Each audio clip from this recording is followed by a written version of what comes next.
Shut up and sit down. There you go, folks. There you go. Did you notice how quick I counted that down, Fox? I did. You were like 5, 4, 3, 2, 1, go. He paused for breath just at the right time. It's like, I'm having that.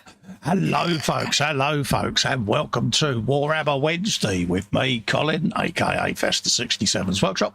Hello. And the Princess, the Fox, the Gnu, and all of that. Welcome, Hello, welcome to a couple of hours of chillaxing shenanigans with us two, complete and utter pillocks.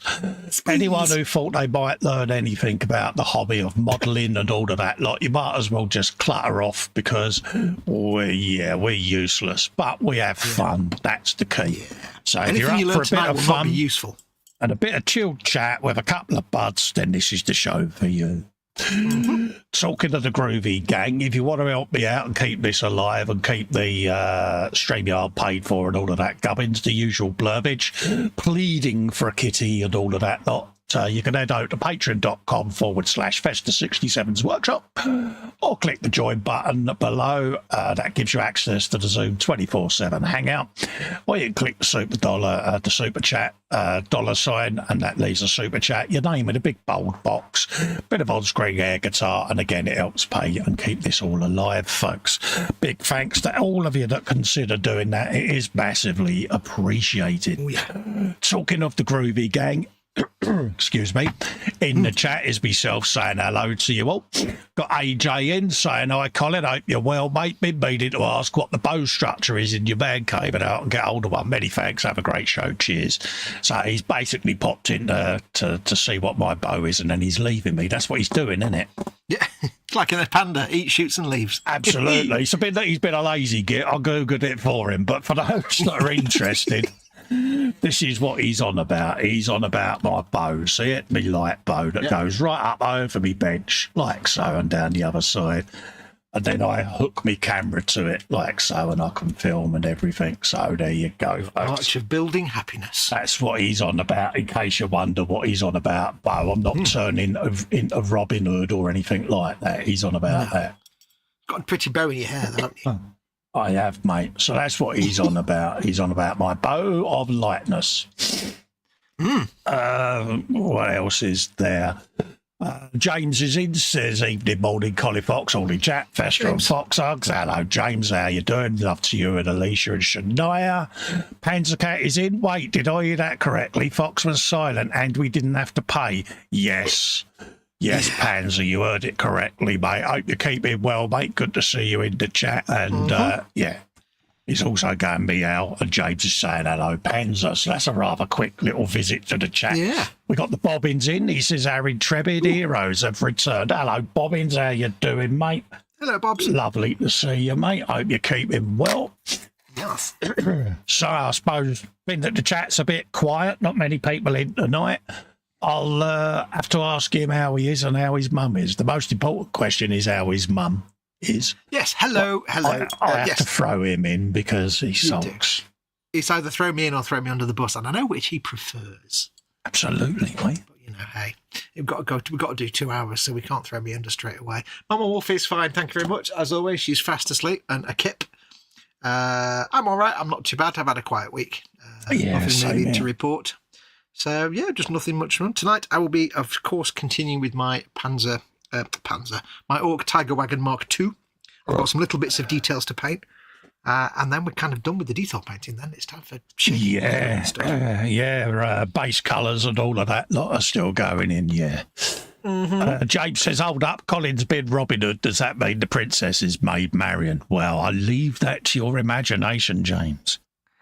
But you do realise that is an image you will not be able to remove from your retinas, mate. Yeah, exactly. And I'm living in your head rent-free now. That image is yours, mate. Yours to savour.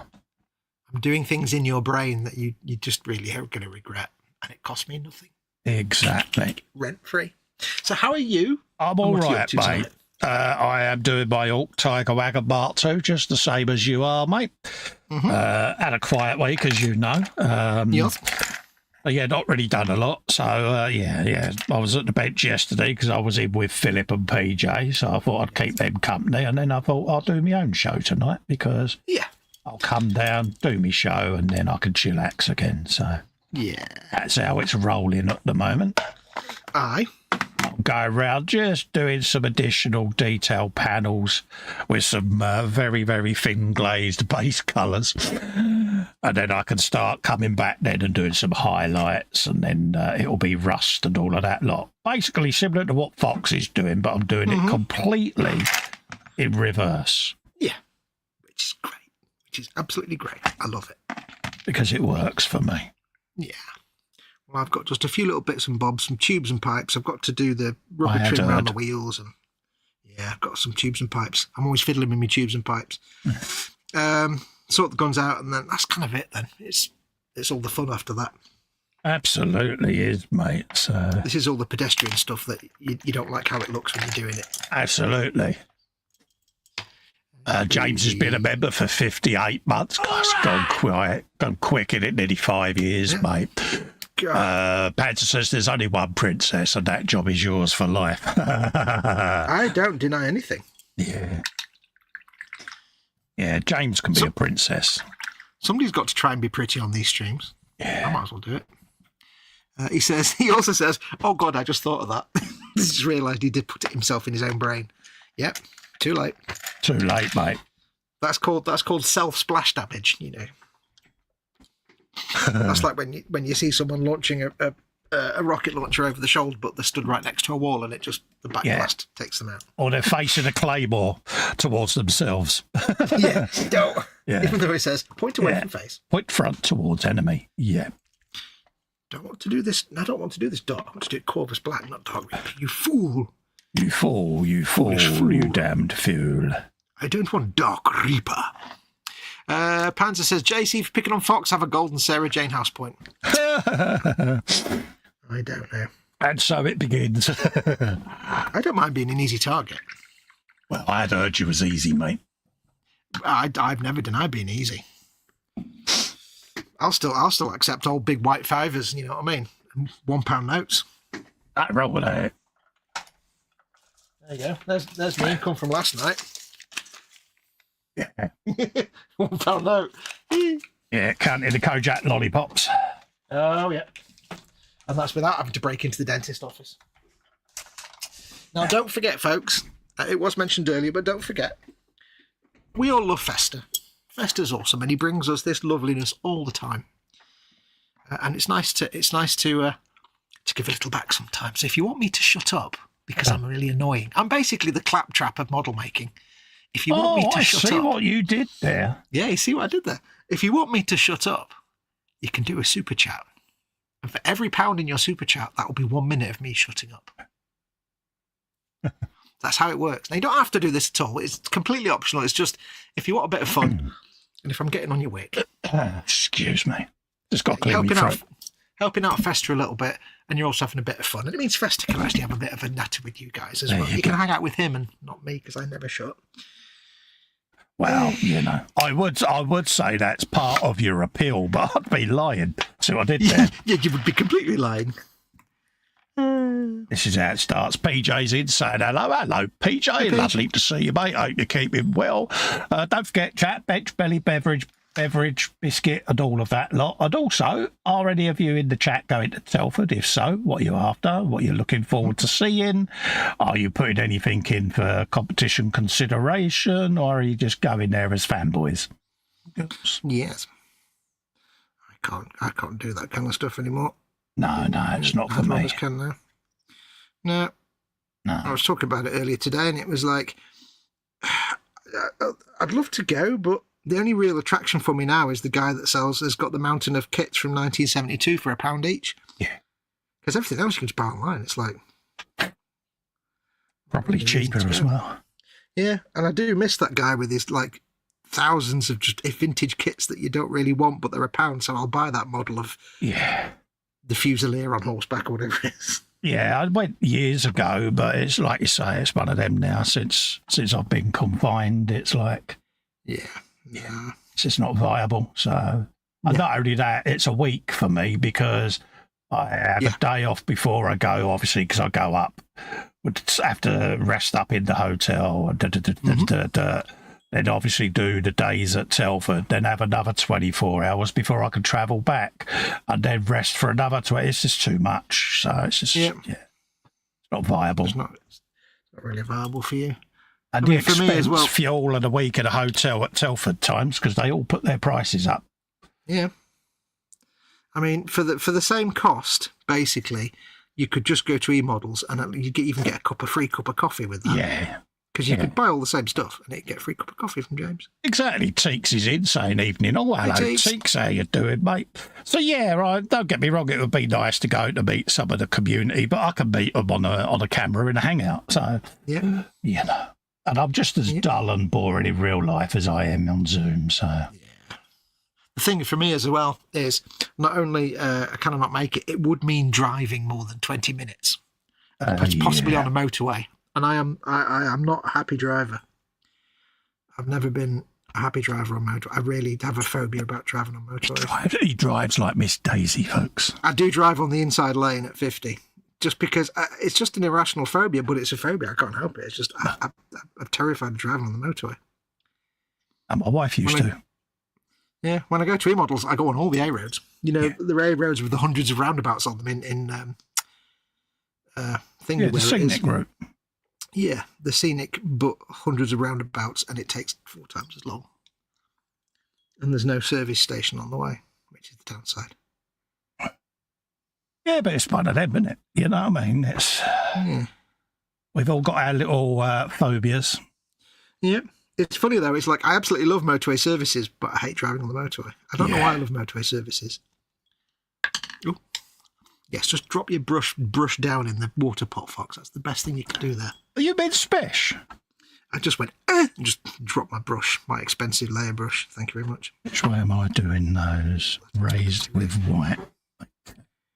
Dookily dookily. I just saw it. Where's it gone? It's over there. Remember that. Done them, and done them. Don't forget, folks, bench and belly. What's on your bench? What you're working on doesn't have to be a model. Could be a picture or a drawing, or you're putting a shelf up, or in Bill's case, another bench. And what's in your belly? What are you eating? What have you had for your dinner? Or what are you going to have for your dinner? Yeah.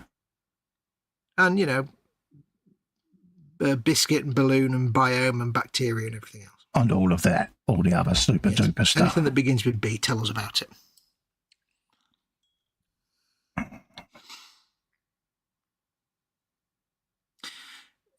Have you seen Festa, the latest episode of NCIS Origins? No, I haven't watched any of it, mate. Oh, right. Well, I shall say nothing about it. It's an episode you would thoroughly enjoy. Yeah, not watched any of it yet, mate. You're in for a treat. I'm waiting for the next season of NCIS now. Just sitting on my hands waiting. Come on. Oh, bless you. I've not got past episode 3 of Tony and Ziva yet, though. No, I haven't gone back to it yet. It's still there. I thought I'd be watching it the moment it came out, but I've kind of just sat back and been like, yeah, I'm going to let it run and then re-binge it. Yeah, do it all in one go. I prefer to do that with them type of things because, you get more out of it, don't you? Yeah, and I've got so used to watching NCIS like just hour after hour after hour in one big binge that I can't sit there and wait a week. No. I want to do that with yellow and black that way, or do I? So I'm just doing all the rubber hoses and tubes. You're a rubber hose. Well, thank you very much. Golden rule of painting black things. You don't paint it black. Exactly. Don't paint them black. Paint them a dark grey. So I'm just using Corvus black.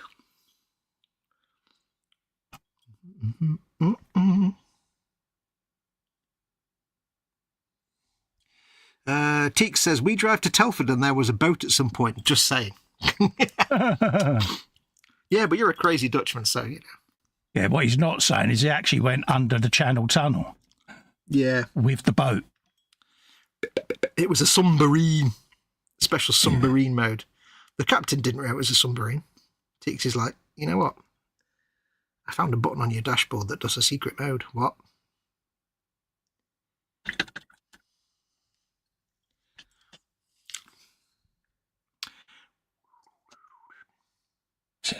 make sure there's no more dark around there. Yeah, there is. So let's give that a little larrapin, just a touch that. Do you know, you're the only other person I've ever heard use the word larraping. Really? Only one other person I've ever known has used that word, and I quite like it. Yeah. Good word, mate.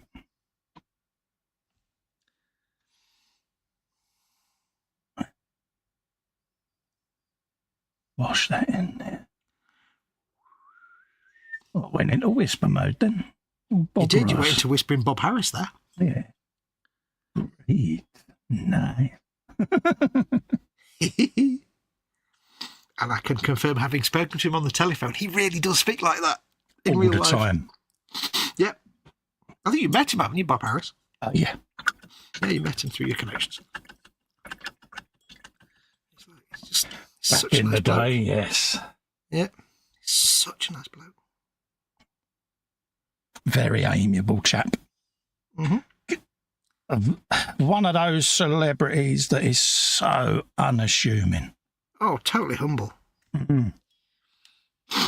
He was just my favourite customer I ever dealt with, because he was so nice.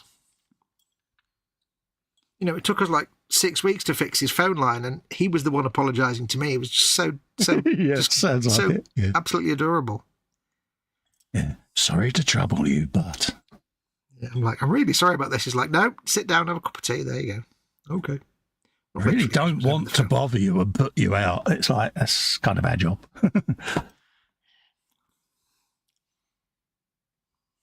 And as you know, you get others that are entitled celebrities, should we say. Yeah, the 99% of celebrities I can't stand. Yeah. Yeah, no, and it's like, do you know who I am? You know, that type. You know who I am. Yeah, I won't give the response that I normally would give out to that. If it's over the phone, it's, do you have a button on your phone that does this? Click. Yeah. And I think I've said this story before, but I remember being in one of our local country pubs. We just gone there, sitting in the garden at the back. It's quite a posh. It was not a posh pub, but it's a pub in part of the world where, let's say, the more affluent and Premier League footballer types and affluent people go. Oh right. In the countryside. So I don't know what we were doing there. We just gone on a little day and we're having a little meal in the garden. And the guy comes over and he says, I just wondered, we've got a regular customer. He just wondered if he could have this table. I'm like, well, no, because we're sat here eating. Yeah. So who is it? And he said, it's such and such an actor from Coronation Street. I won't mention. Oh, right, yeah. And I looked over and there's this actor with his little posse of friends. And I'm like, oh, all right. No, we're not moving. Yeah. And he was like, but I wish really, could you, we'll give you a free meal. I'm like, no. Yeah, no. And the manager was like trying for about 10, 15 minutes. And this guy was just scowling at us because we were at his favourite table. Yeah. And I'm like, I say, look, when he pays his bill, it's the same money that I pay my bill with. Yeah. And unless he's going to have 15 meals each, he's going to pay the same money that we're going to have. So I've got just as much right to sit at this table. I don't care who he is. So I don't care if he gets to play pretend for a living, gets silly money for it. Doesn't impress me. I used to always get a note out, say, has that got their face on it? No. Well, until they have, they're not royalty. Yeah. Yeah, no. This we were kind of in earshot of this guy. You could tell he could hear what we were saying to the manager, but he's such a he didn't want to come over and confront us himself. Yeah, he'd rather get the little man from the pub to come and the minion. That's what they do, isn't it? So I sat there and I very loudly said, listen, I grew up hanging out with the cast from Coronation Street in the 70s and 80s. He hasn't got us. He is not an actor. He is not important. I know real actors. Oh, tell him to go away. Oh, you name drop, are you? Well, I wouldn't normally, but, you know, I grew up with the cast because my dad used to work on it, so I've got to know them all. It's like, so I thought, I'll just put him in his place. I said, I grew up with the cast of that soap opera, and him, he's not a class act. He doesn't even scratch the surface. So he's not important to me. He's not getting this table. My money's just as good as his. You went into full-blown Princess Diva mode, didn't you? Well, I thought if he's being a flipping full-blown princess diva, I'll give him diva back, because he's one of those people, he came across in this conversation as one of those people, from what the manager was saying, as one of those people that nobody says no to. And You're like, no, one of no those people. One of those people. Quick belly and benches, bobbins, belly fish and chips from the freezer. Benches and Airfix 148 Sea Fury, and he'll be at Telford feeling inspired by other people's work and probably spending too much money. Happy days. Oh, yeah. It's the right amount of money to spend. Teeks has got even more of his dad's dinky toys to restore. Belly just having some sandwiches. Panzer's got New York deli sandwiches, hopefully with pastrami, mate. Loads of pastrami with a banana split. Pastrami. He's having a banana split donut for afters, beverage, coffee, bench upstairs, alone, abandoned, sad and lonely balloon out of helium. And then Bobby says, I work with people, spoke to Esther Ranson on the phone once. Apparently she was horrible. Yeah. Yeah, there are some out there that are very, you know who I am and how important I am, and I could have your job. They're the ones I like. It's like, really? I didn't realise you wanted to work on the doors. There's a jacket. Try it on the side. I don't care. Yeah. So that somebody can come and kick the crap out of you. That'd be great. You have to let me in. It's not your club. You don't own it. No, but I know the owners, and they've said not to let you in. Yeah. They gave me carte blanche. You'll never work in the industry again. Yeah, all right. Go and complain. Yeah, see how far you get. Yeah. Just get a lot of that. Yeah, go and complain. Oh, wait, you can't because you can't get in. I had one who tried to offer me a bunch of fives. That was fun. So you really want to go down that road? Okay. Let me guess, was he a very small, wheedly man with no chin? Pretty much, yeah. They always are, aren't they? Yeah. It's like, yeah, you're kind. I used to get that a lot. You're kind, just wouldn't understand. Oh, what's my kind then, mate? You mean Feel free to enlighten me with your wisdom. People with Crombies, what do you mean? Yeah, you're kind. That used to make me laugh. Yeah, no, I mean, I've got so many fond memories of just like the cast and crew from Coronation Street because they were just all so lovely. Yeah. I remember walking through, it was so adorable, walking through Rackham's in a local town. At one point with my dad, we just popped in to get something. No, with my mum actually, because my mum was a floor manager there for a while. Popped in, and there's this shout came across the little cafe area, like, "Hooey," and shouted my mum's name. And it was Betty Driver, who was just having a cup of tea. Yeah. She'd been shopping, shouted my mum over, and we sat there. She's like, have some of these sandwiches, they're really nice. And she's just yattering away. It's like, this is so cool. She was lovely, Betty Driver. Oh, yeah. Again, humble beginnings, isn't it? Yep. So that's the key. Poxy actor that popped up in this pub was like, not even on my radar, mate. No. You ain't getting me to get up. I can remember one occasion when we had one that was trapping off and another celebrity stepped in and just said to him, don't be a knob. Yeah, don't be a knob. And it was like, it restored our faith a little bit because, we wouldn't have expected that because that individual had a bit of a reputation of being a bit like that. And so, just don't be a knob. Come on. That's the thing. It's like the people that have just come up from humble beginnings tend to be the genuine nice people. Yeah. The ones that have come up from humble beginnings but through devious means, they're the ones that are always entitled because they've never really worked for it. Yeah. And they have that entitlement that people have actually worked for their art have.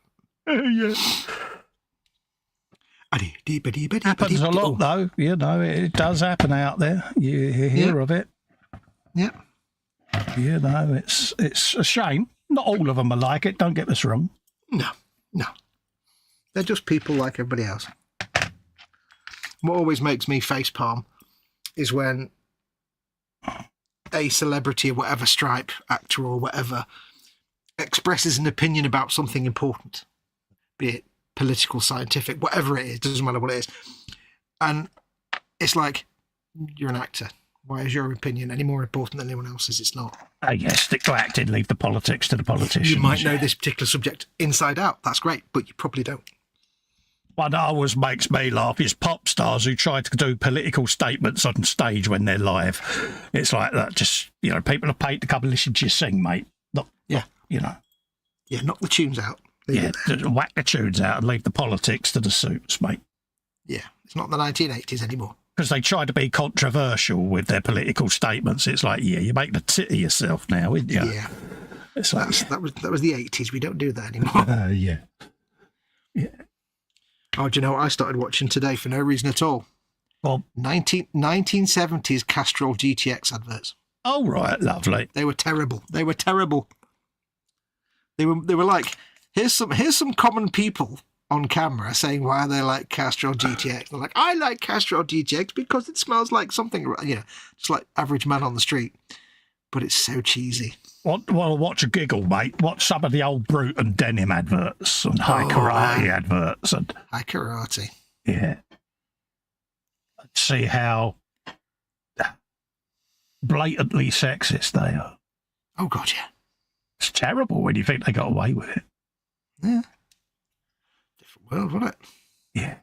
One of the ones that surprised me was it was just a shot of, I think it was a Ford Anglia on a driveway. And it was like a beautiful condition. This was like 1974, I think. And it's saying, the car is a living thing. There's something that Castrol puts the heart in you, or something like that. Yeah. And it's this panning shot of like the car on the driveway in this like suburban semi-detached house.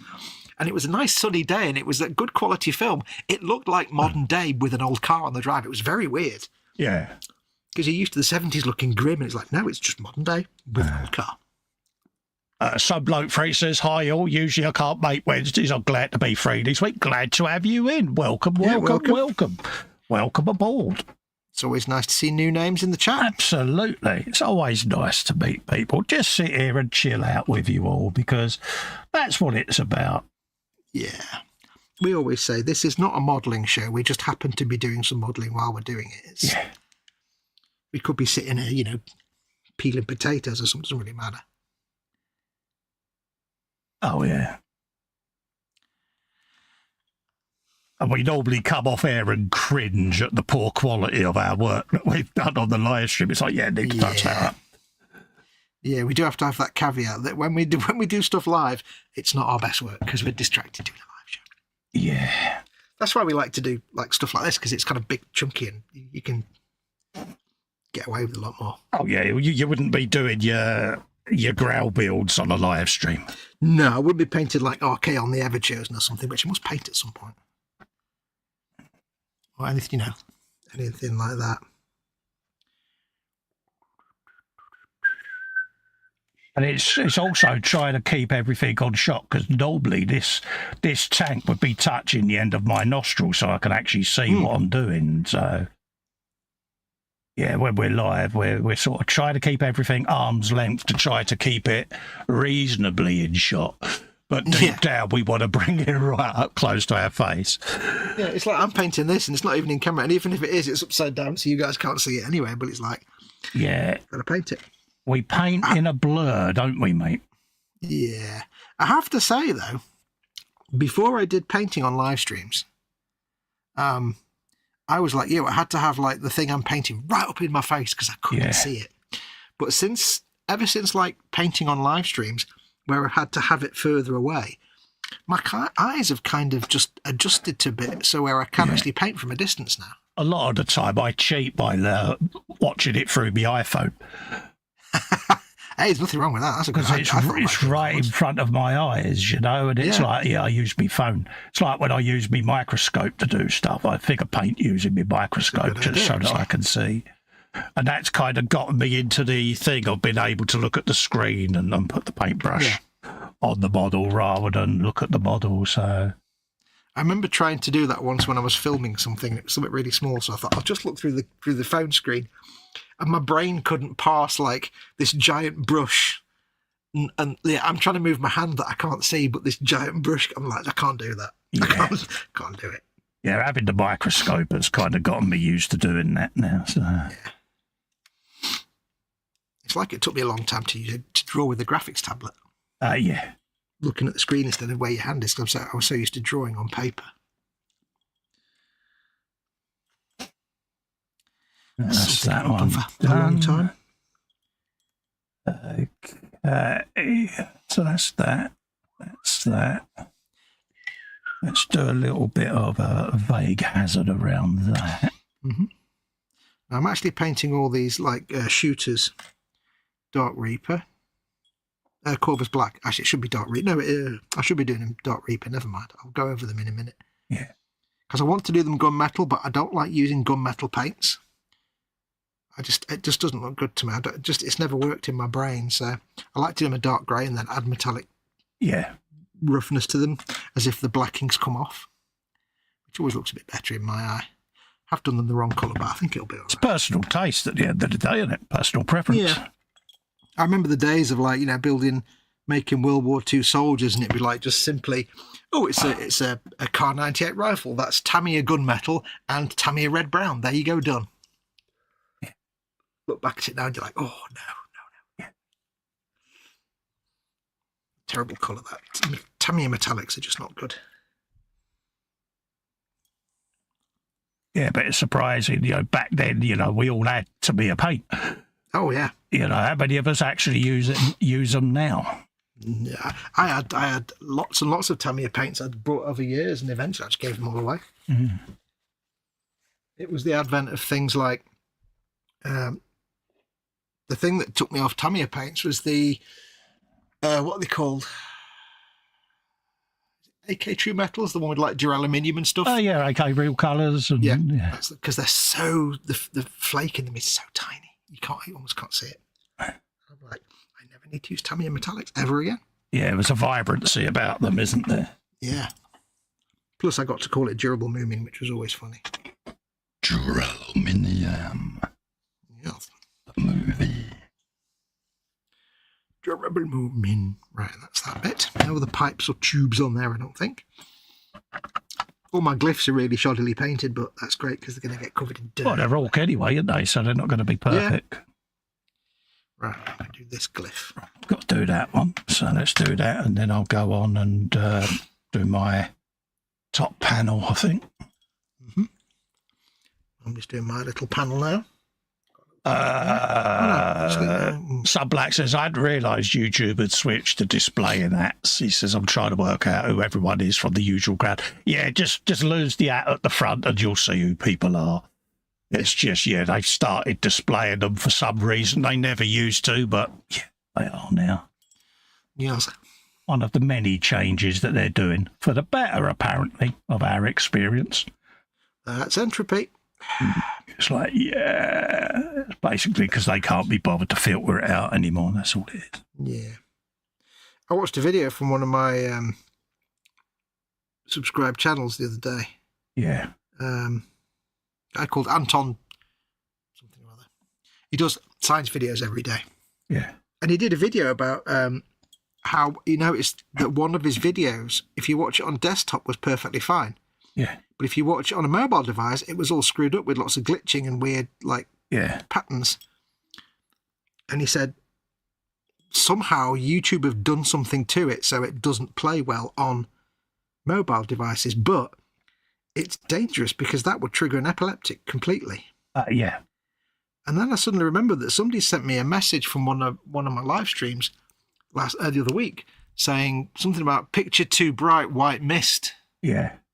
And I watched it back and I'm like, looks fine to me. So I put a thing saying, I don't know what you mean, it looks fine. So I'm wondering if YouTube is doing it to all kind of videos. They've obviously tweaked something and messed it up for mobile viewers. The whole viewing on mobile experience has gone down a bit in it, but I suppose, they call it progress, but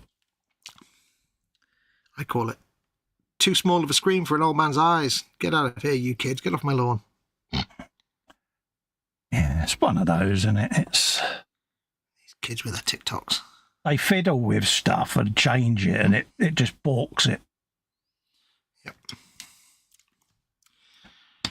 I can't watch YouTube on mobile. It's too small. Too small for me to see and pick up what's going on. So, I mean, the only time I'll ever have like a video playing is if it's like something I'm listening to, and say I'm doing the washing up or something. So I'll take the iPad downstairs and I'll be listening to it on that rather than watching it, because I can't watch on a tiny screen. During the summer when it's really hot and I can't put the computer on, I have to like do all my internet on the iPad, and it's terrible. Yeah. It's just horrible. Yeah, it doesn't work, does it?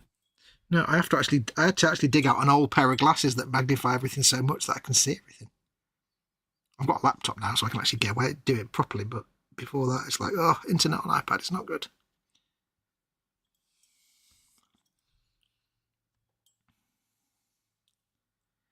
And again, all these young kids have got much better eyesight than us.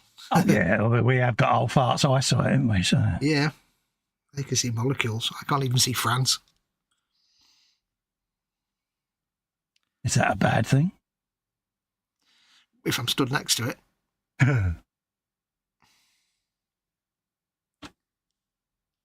A friend of mine was piloting a big sloop in the channel and didn't spot an aircraft carrier, so I always mock him for that. The first thing they knew was when this big horn sounded and there's like this aircraft carrier going past. They were like, oh, we better move. Hard to stern, starboard or whatever. Like Ted would, isn't it?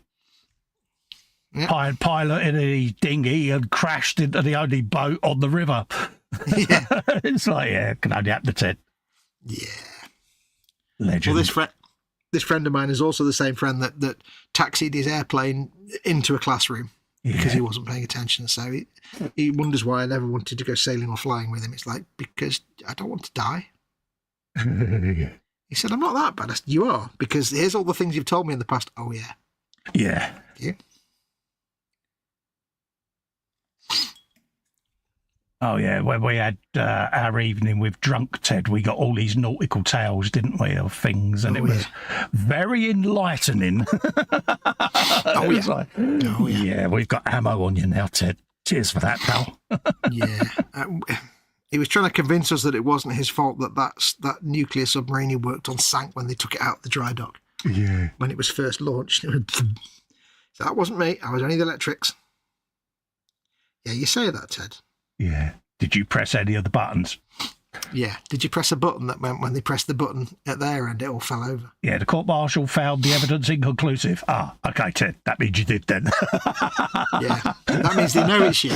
Yeah. They just can't prove it enough to, you know, take money off you. Ted has a habit, when you put him on the spot, he rolls his eyes towards the ceiling, and then it's like, he goes, well, you know. The moustache goes and the eyes roll up. It's like, yeah, he's feeling awkward now. We've struck the nerve. Let's keep this conversation going.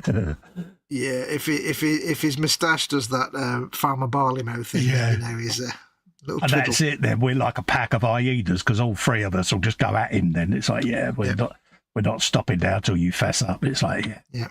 He goes, I've gone and let you in now, haven't I? Yeah, Ted, too late now, mate. Yeah, we're in the circle of trust now, mate. Yeah, come on, it's only us. But we are. It's only us, Ted. We'll respect your privacy. All right, he goes and tells us. We're like, have you heard? It's like, you know, when we said we'll respect your privacy, yeah, you know, we would like, you know, completely had our fingers crossed. Oh. It's like when we get drunk Pete, mate. One of us gets hit with drunk Pete, mate. We all send an alert to the others going, just to let you know, Pete's been on the source. You might get pinged. He's been on the source and somehow he's got access to WhatsApp again. Yeah, and it's like, that's it then. With all the barriers are up ready, we're all there waiting, primed and ready, you know. Bless him. Mind you, at least it's better that he just like out of the blue, slightly inebriated, contacts one of us on WhatsApp rather than orders a load of stock 3 models without being aware of what he's ordered. Yeah, which he used to do in the past, apparently. Yeah, it incurs the wrath of Mrs. Pete, mate, then, doesn't he? Yeah. James made me laugh. He said, yeah, we came in one morning and just saw this order for all this stuff, and we're like, we're never even going to sell half of that. Yeah. He's like, oh, Pete, stop. Pete's been at it again. Pete's been drinking and shopping again. Yeah. Pete's been thinking he knows what he's doing when he's had several food. That's that done. The old days there. Bless him. Yeah. It's surprising, hasn't it, that now that James has got more control over things, and because Pete obviously has got other business interests, that things have calmed a little bit. Things are under control now. Yeah. Pete Mate's a lovely felony, but he gets a bit like me, he gets very excited about things and gets carried away.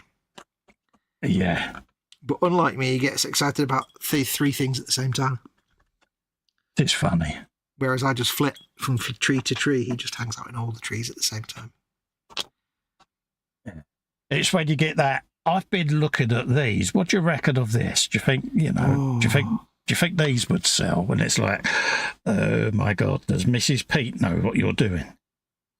Yeah, it's like, Pete Mate, I don't think you can really sell specialty pillows, if you know what I mean. Because I don't want to be guilty by association, because you know what Pete's going to do. When Mrs. Pete Mate finds out, he's going, oh, I spoke to Festa and he agreed. Yeah. Straight under the bus. Cheers, Pete. Yeah. We've learnt the hard way with that one, mate, haven't we? Yeah. It's like, but Fox said, oh, yeah. I've still not quite figured out how he managed to go to Japan on his own. I know. And not actually cause some kind of incident. And just survive in Japan. That's how he got through Japan, pressing buttons that he didn't know what they was doing and survived.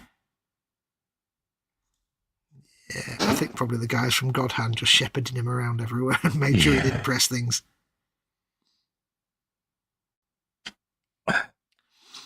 You gotta love Pete Mate, though, haven't you? Oh, he's a legend, mate. That's just so. He's like a puppy with 3 tennis balls, but each tennis ball is the best one in the world. Absolutely. TK's on about there, going to Telford. He's bench. He's got his dad's dinky toys.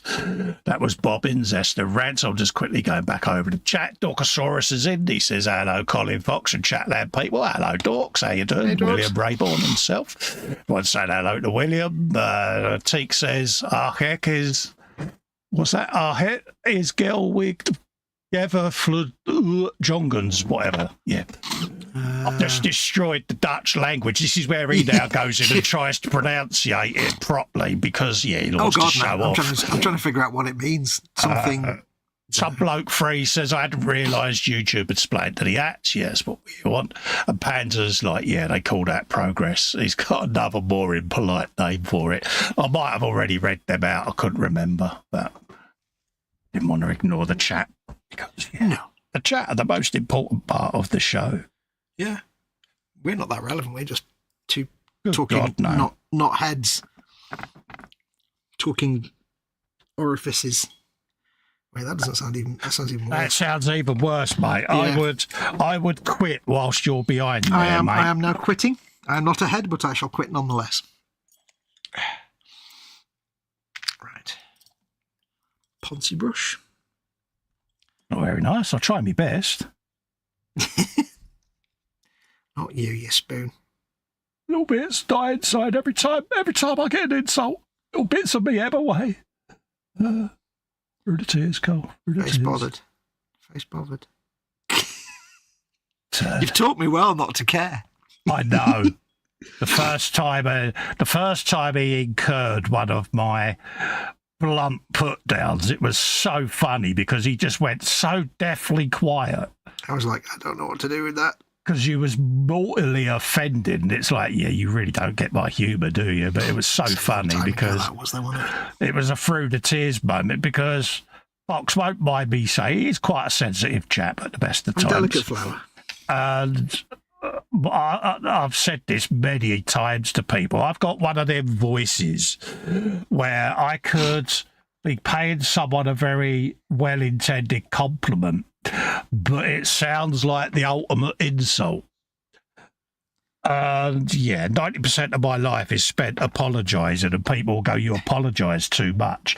It's purely and simply because in the past I've had that woke response from people where they're so mortally offended, and it's like, you said you knew me. This is banter. See, what's going to happen now is H is going to watch this back and say, I'm sorry, 90% of whose life is spent apologising? Yeah, but that's who I get it from, because her and Lex are so brutally deadpan. Lex is worse than me. He is unbelievably deadpan. He had his second graduation the other week. Oh, yeah, he did, didn't he? Yeah. Was it good? Yeah. Did it all go well? Yeah, Nice. yeah. It went really well. Slacks. Yeah, I forgot to mention it. It's his second one. 9 years since he last graduated. Oof. So he had to go through the whole process, and he's such an introvert. Yeah. So, he really enjoyed every minute of the limelight. Oh, yeah. But he's now fully tacked up to sail the accountancy. Oh, yeah, absolutely. Yeah. Good lad. He's a very clever lad. He is. It's like I said to you before, squeeze them in the right place, and, yeah. Chocolates pop out. No, wait, that's a different thing. Yeah. So, yeah. Fully academic up now in accounting, and earning some really good coin at it. So, yeah, it makes me so proud as a dad, because both me boys are really nice fellas, but have also, garnered careers for themselves off their own backs with no handouts of any kind. Yeah, they've sorted themselves out. And you can't help but praise that, could you? And, no. Yeah, really are decent fellas. I'm so proud for anybody of them. to be a polite and decent person at nowadays is a rare thing. Yeah. It should be praised. And obviously H, the usual tearful mum. Oh, make me so proud. Oh, yeah. Oh, there's my baby up there. And Lexi's 6 foot and she's like 5 foot. And it's like, yeah, my little baby, my little pup. I'm looking at him, she says. I want to go up and chuck him. I went, he'll love that, you do that. She's like, I just want to go up and hug his kneecaps. Yeah. Padger says, this deadpan, does it come with pepperami, pineapple and ham? Yeah, add a bit of pastrami, mate. I've never had pastrami. Oh, it's gorge. It is. I must have it. Yeah, it's the best deli meat in the world. I remember recently finding out what it was. I'd already been aware of it, but and I thought, actually, because I thought it was going to be something like bologna or salami, which I can't stand. No. And I was like, oh, wait, no, it actually sounds really nice. I must try some. I'm not that keen on rye bread. Pastrami on rye. No, I'll pass on the rye bit. Bacon, sausage, pastrami, baguette. Ooh, brown sauce. Baguette. Or pita bread as well. Mm-hmm. That'll work. Yeah, I'm hungry again now. Get. I'm just painting a little looted panel. Whilst I remember, because I will forget to do it. Otherwise, I just spotted the one unpainted panel. And I meant to have done it last time we was on and forgot. So I thought, if I do it now, I'll remember. Because, I do forget otherwise. Yeah. And this paint is so thin. Which one is it? What are you using? I'm using Mephisted red even, but I'm glazing the whole project, aren't I? Right. So it's, that is the finished bit of Mephisted red you're going to see, but but it's just letting the xenophile pop through, which is what I want. Nice. That's the way you're doing it. Yeah. Well, I want to do it. Pretty damn good. Might as well do the wheel brace as well. Yeah, because sorry, I spoke over you then. How dare I? That's all right. I was about to do the big pipe over the targeting squig, but I'll paint the squig first, I think. I'll paint it as part of him rather than having to paint round it later. Oh, yeah. If ever you could have a real-life Warhammer pet, it would be a squig, wouldn't it? Yeah, as long as you could make sure it wouldn't actually try and eat you. Yeah.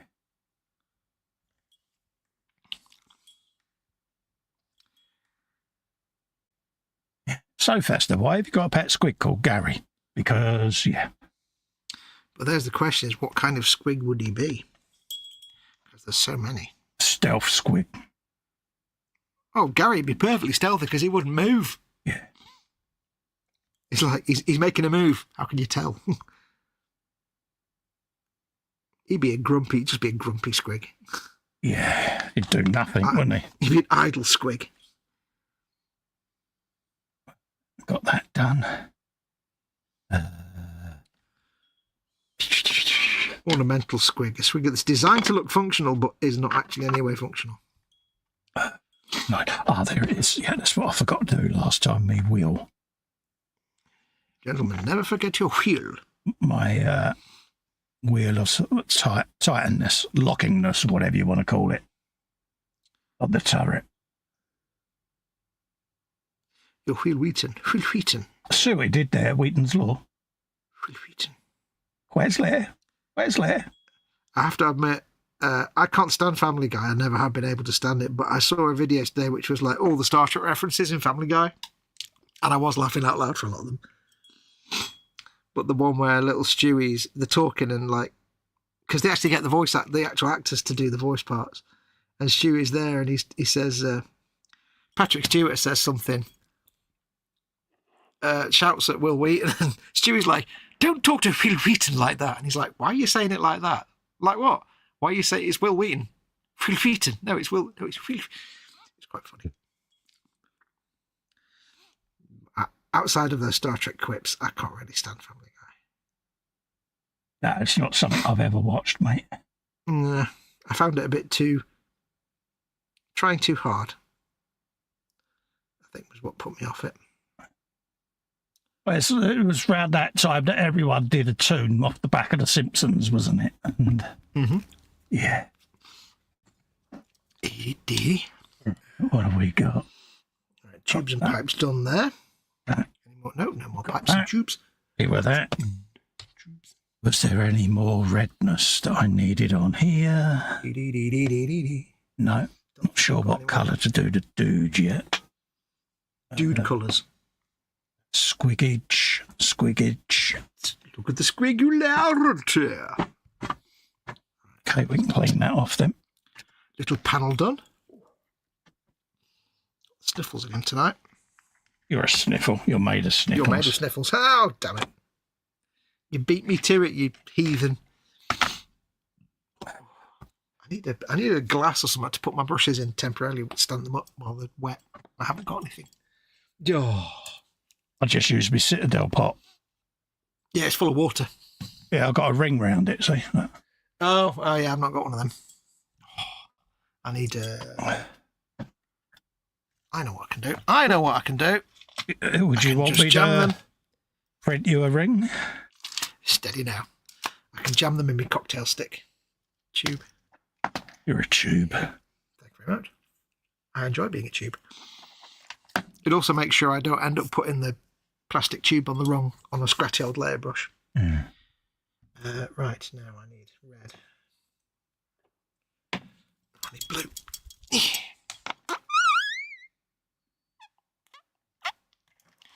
Deep, beep, deep, beep, deep, beep. Been special again. I am. I'm always special. Let's have a quick look at chat. Time for me to go to bed. I bid you all good night. It says Teeks Models. Take care, Teeks. Thank you for coming in. Ta-ra, Teeks. Thanks for coming in and joining us, mate. Massively appreciated. Bigly huggage. Panzer says, yes, pastrami is the best sarnie meat ever. I'll have to try a pastrami sandwich from somewhere then, won't I? Clearly. Yeah. Weatherspoons. Big old deli sandwich that'll have pastrami in it. Ooh. Do they deliver? I don't know that, mate. I'm sure it'll be on Just Eat. Just Eat deliver. They deliver from everywhere. I didn't realise until recently you can get Greggs delivered. Yeah. Greggs. Oh. It's the perfect blackmail tool for Mama Wolf because she loves Greggs sausage rolls. Yeah. So I say to her, right, you need to get up out of bed. No, I don't want to. If you don't get up soon, Greggs will close and I can't get you some sausage rolls. She's up. Oh, yeah. It's funny, that, isn't it? Yeah. I even got to try sausage and bean slice today, and she was actually enjoyed it. Proud of her. She had a bit of a cookie as well. She doesn't like cookies, but she ate this one. Yeah. No. But yeah, their deli burger, that's also got pastrami on it.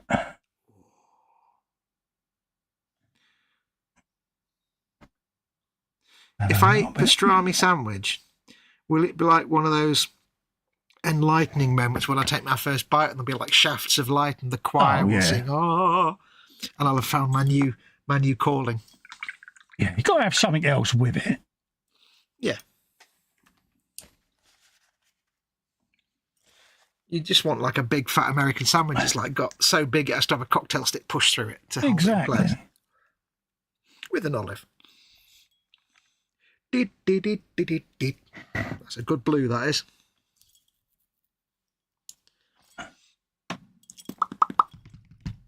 Now, Fox, there are a number of websites you can order rings from. I'm sure PJ will list them for you. Ew, says Panzer. Don't put more images in James's head. He doesn't need more images. He's got enough as it is. Thank you very much. He's already traumatised a bit.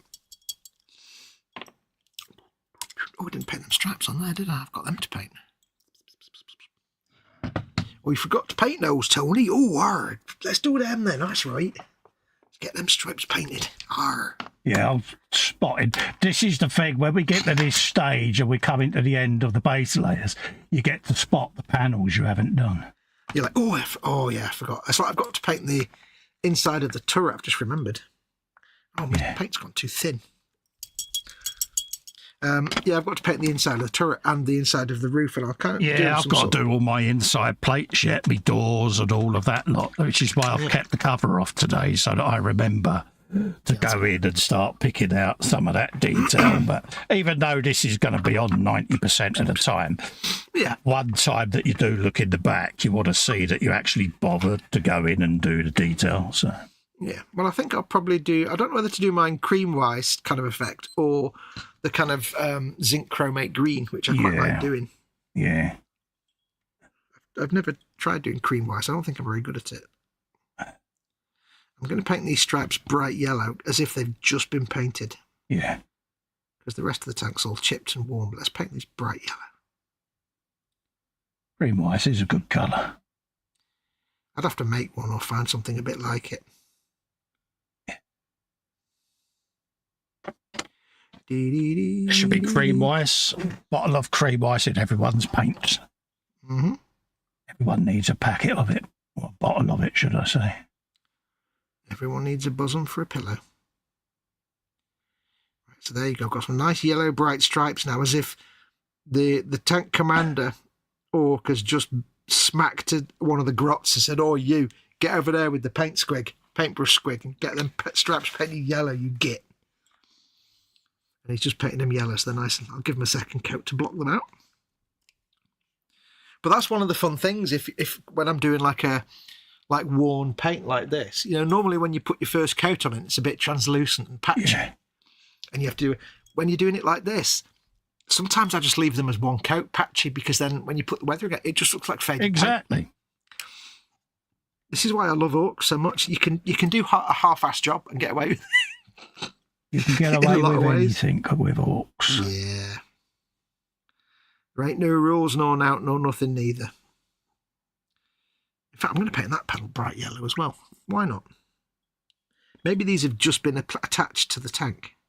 They've not yet got corroded and worn. Because if the orcs think it looks okay, then it is okay.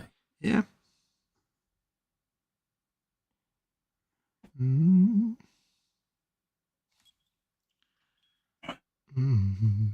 Because again, once you put all your weather in, your washes and all that lot over, it all then starts just kicking into one anyway. So that's what I like about it. Yeah. Because you all get to that scabby stage of the paint job, and we say it all the time, don't we? But yeah. They trusted the process. But it's just kind of fun that it's almost like with orcs, if you want that really battered look, you kind of have to forget how to paint. Yeah. And you kind of have to paint like you've got half the skill you've got. Yeah. And that's how it kind of looks the best. Because if you go too much and make it look super realistic, and it just doesn't work. Yeah.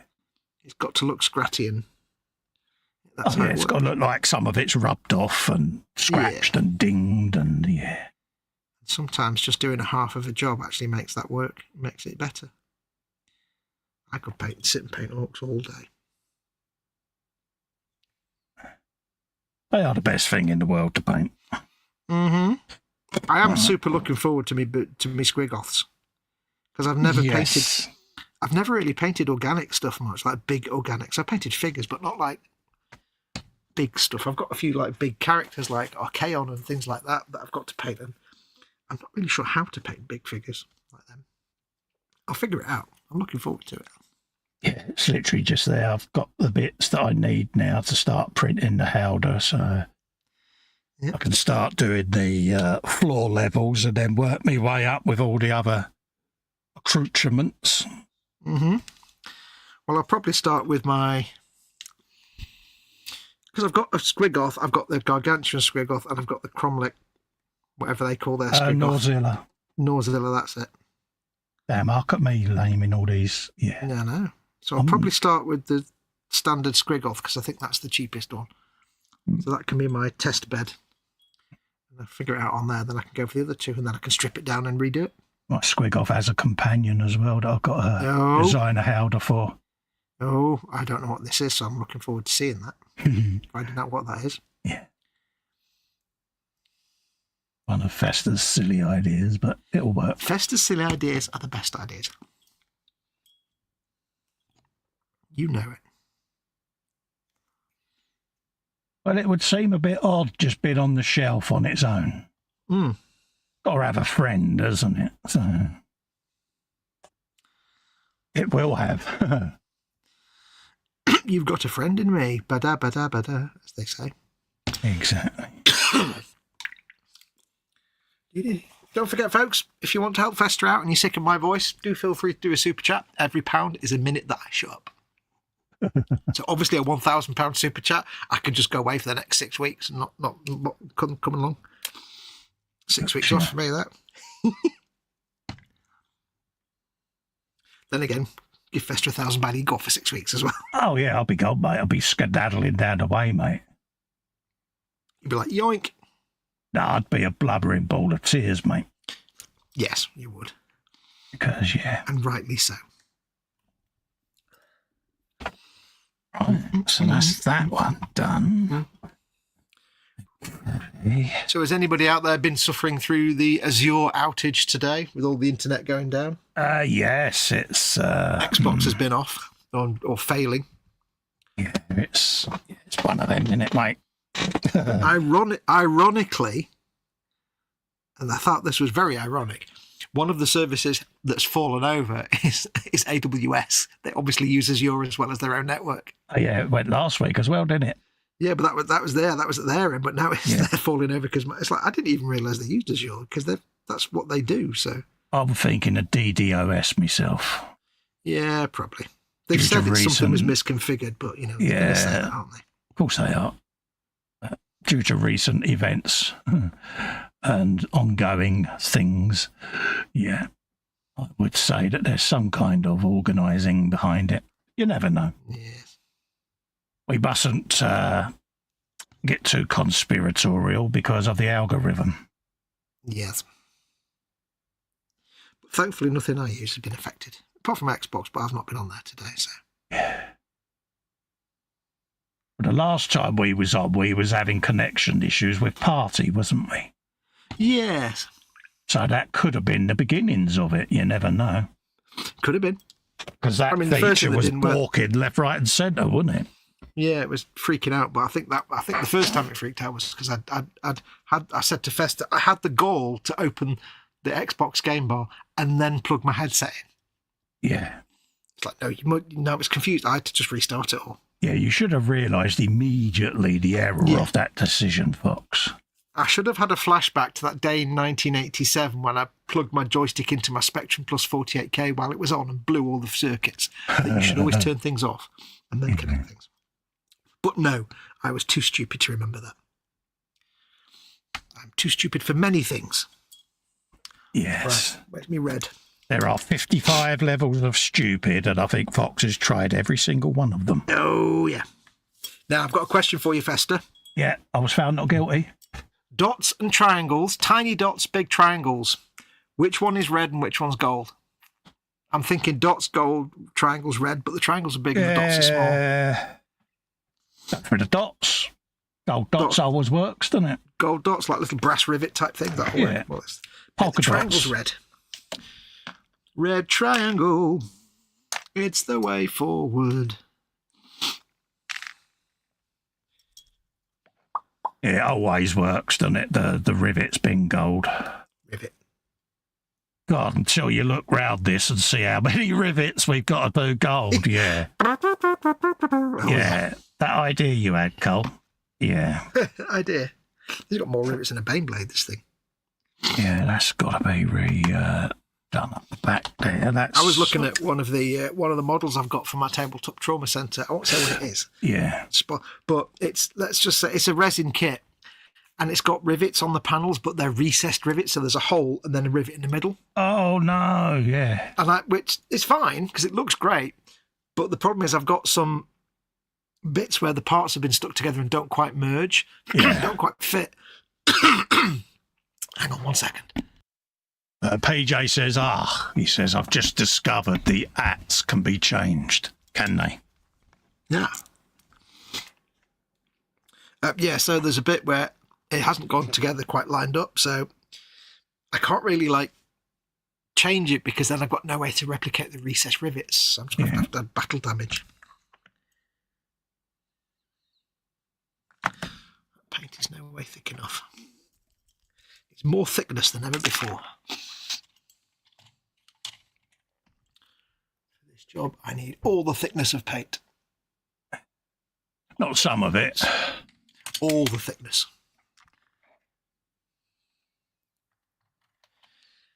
So says the PJ, how long did that take you then? 27 minutons, apparently.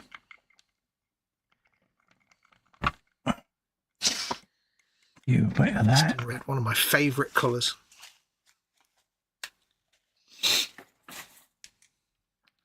Citadel paints have great coverage, and Mephiston Red just has some of the best coverage. Yeah, it is a good base, isn't it? It's just like, right, let's get you in, my little friend. What do you say? Red triangles, didn't we? Red triangle. Yeah, you're a red triangle.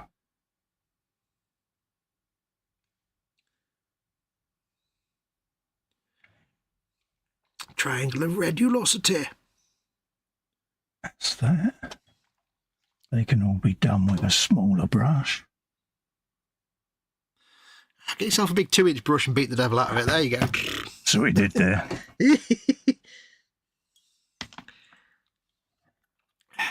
Small brush. Get yourself a yard brush. Slap it on.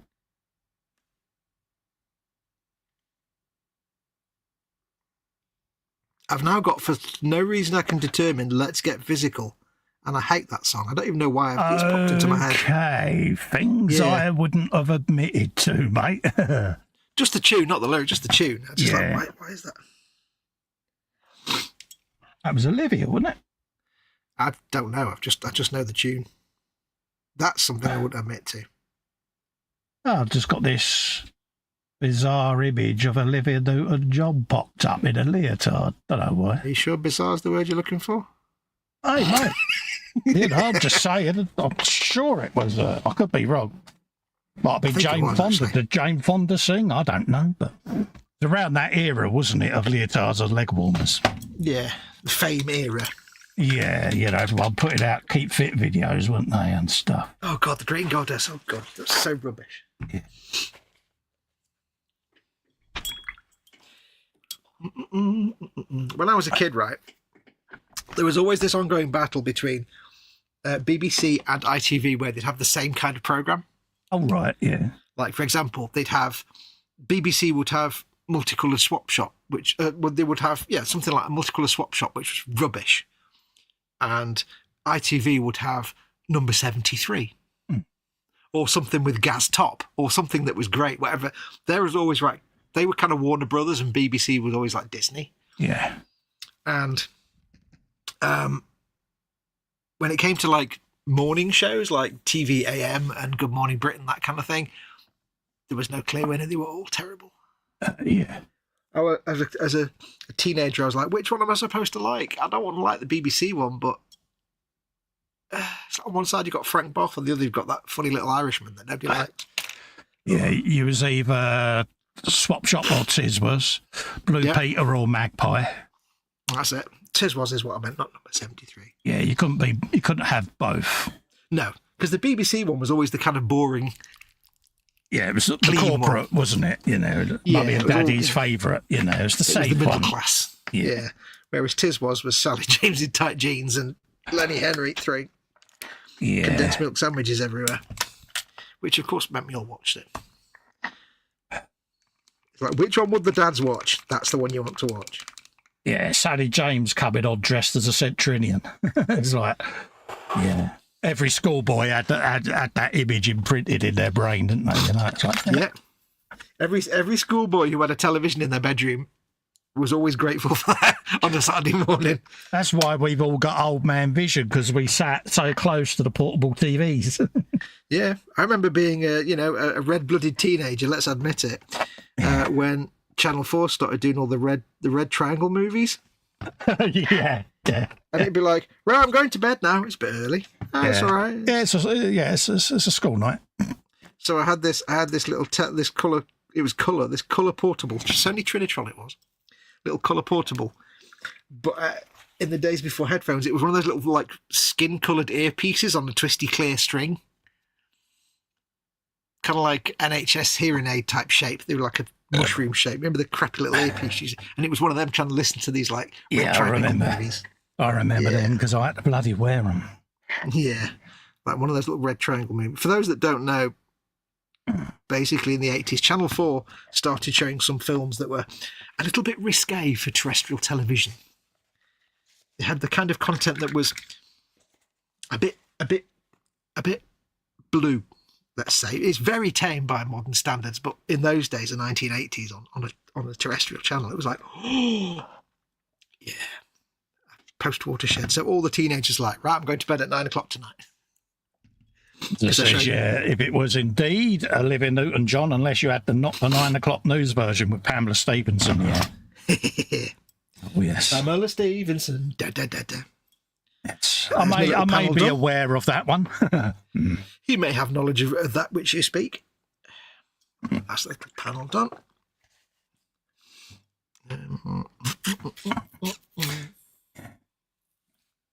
That was a good TV show of its time, wasn't it? Not the 9 o'clock news. Oh, yeah.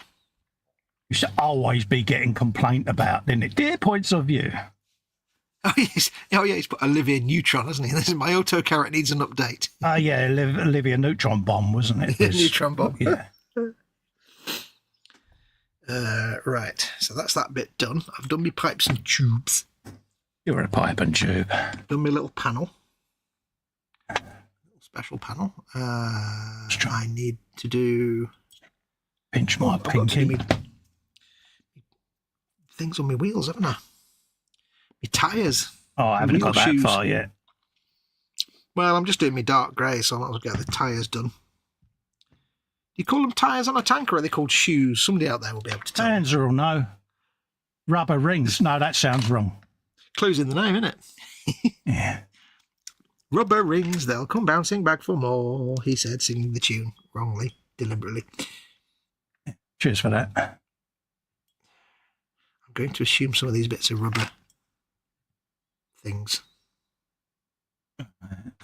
Using a bit of administratum grey to do the white on this because it's going to be weathered down anyway. So start off with a really sort of mild grey, mid-grey tone even. Yeah, I've just realised to my annoyance that the colour I'm using for my dark rubber colour is kind of not that different from the base hull colour. It's like where it's dark, I'm like, oh, that's interesting. Maybe a few extra coats of Nuln Oil on this to darken it up. And it's ironic, we go to all of this and then we just weather the bejesus out of it. It's like, yeah, like all these wheels would be covered in mud and dirt. Like me on a Friday night.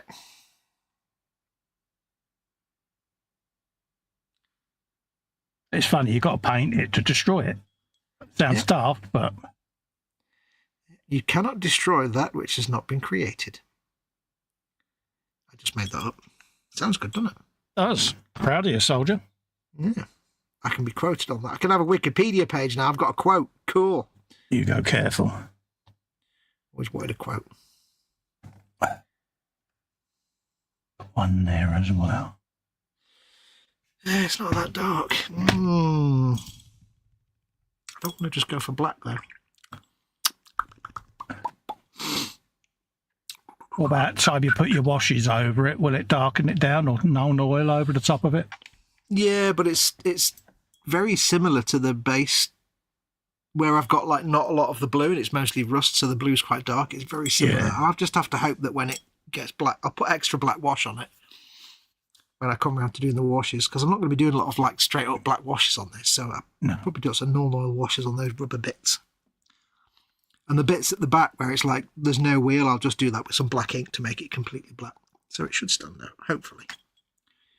It will all come good. Don't forget, though, you've got all your side plates to go on, so the wheels are going to be pretty much non-visible. That's also a good point that I'd totally forgotten. Because I noticed that I dry fitted a couple of them just to see how much of the wheel surface is visible. None. Yeah, pretty much. Yeah, totally forgotten that. Oh well. Hey ho. We know it's there. Exactly. As we say. There's me thinking you was the phantom of all knowledge.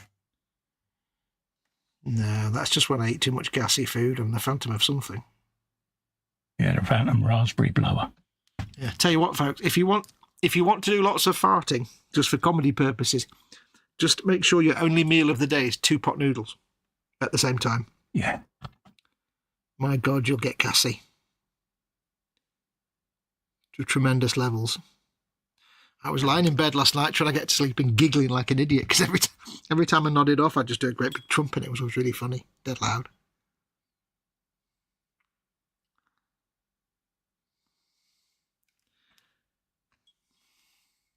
I had that during the summer. I had the embarrassment of being sat in the restroom.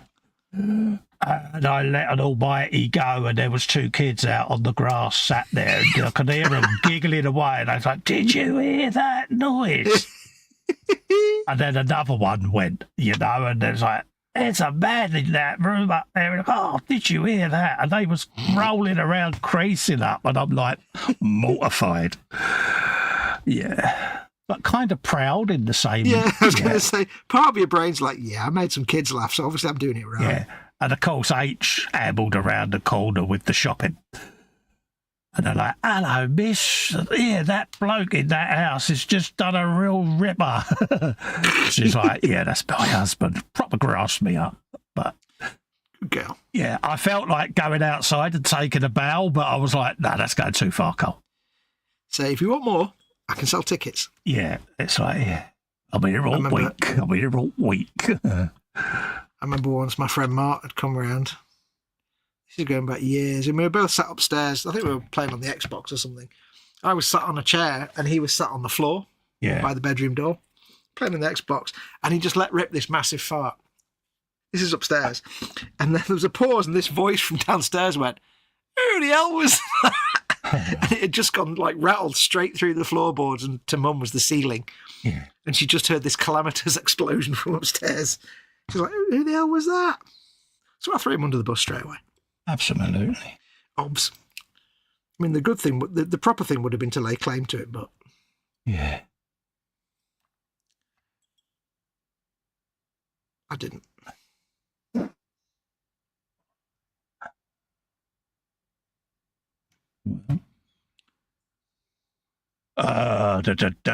Panda says the pot noodles, any specific flavour, or can you mix and match? I mix and match, to be quite honest with you, with pot noodles, I must admit.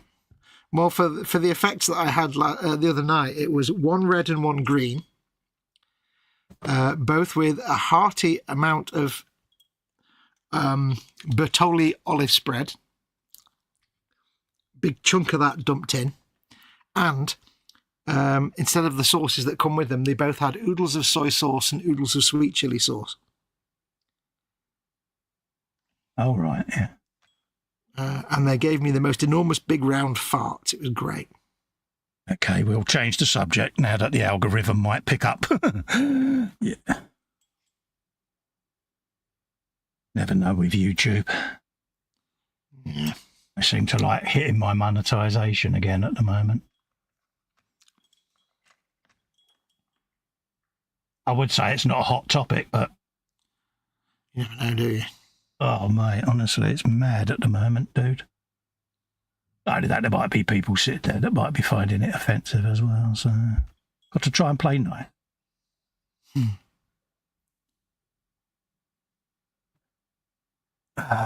That's teeth, that's that. Teeth. I got that. Did I do the checkers? Yes. Oh, no, I didn't. That's not teeth, that's money. Don't know what that accent was. I got no idea what it was. Mind you, I am going to throw him under the bus because PJ and Philip last night were getting proper with their Cockney accents, mate. Really? Oh, yeah. Give you a run for your money, mate. I'm telling you, it was On a quite scale funny. of terrible to absolutely terrible. Yeah, then PJ's like, Cole, what? Why are you doing a Cockney accent when you've already got one? Don't know. You didn't want to be left out. Yeah, they was both rather good at it. I felt so proud. You brought them up well. Taught them well. Yeah. Michael Caine's, Ray Winstone's, yeah, it was all coming out.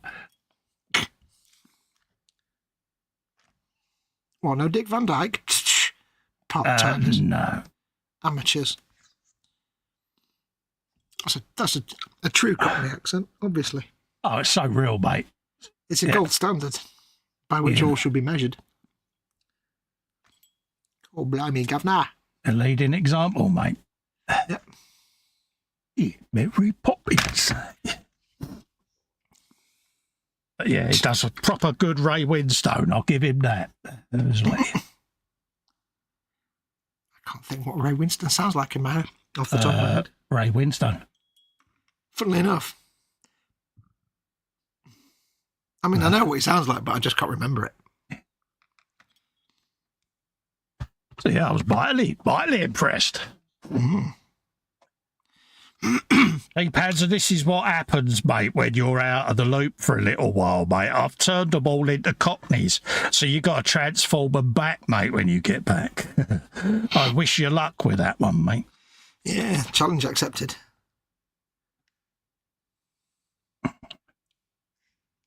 Yeah. He's going to be, I'll leave him alone for 5 minutes. Be like, yeah. Should never leave anything alone with Festa. You know it only ends in tears.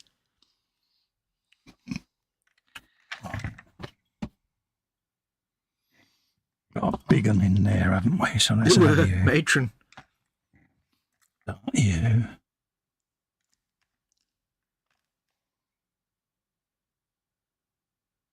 Again, just roughly putting the paint on because I want it to look flagged.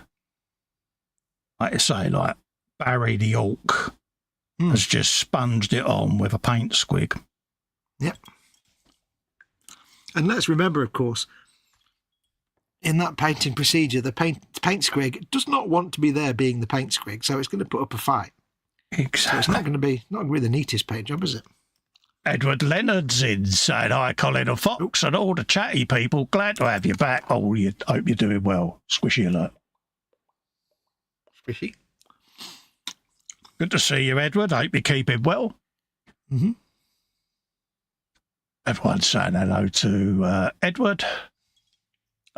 Connor is in, saying hi to Edward. Hello, Connor. How you doing, buddy? Hey, lovely to see you, mate. Apologies if you've been in a while and I've missed your apologies, mate. But lovely to see you in, mate. I hope you're having a good week. Mm-hmm. Well, I hope everyone's having a good week, let's be honest. Yeah.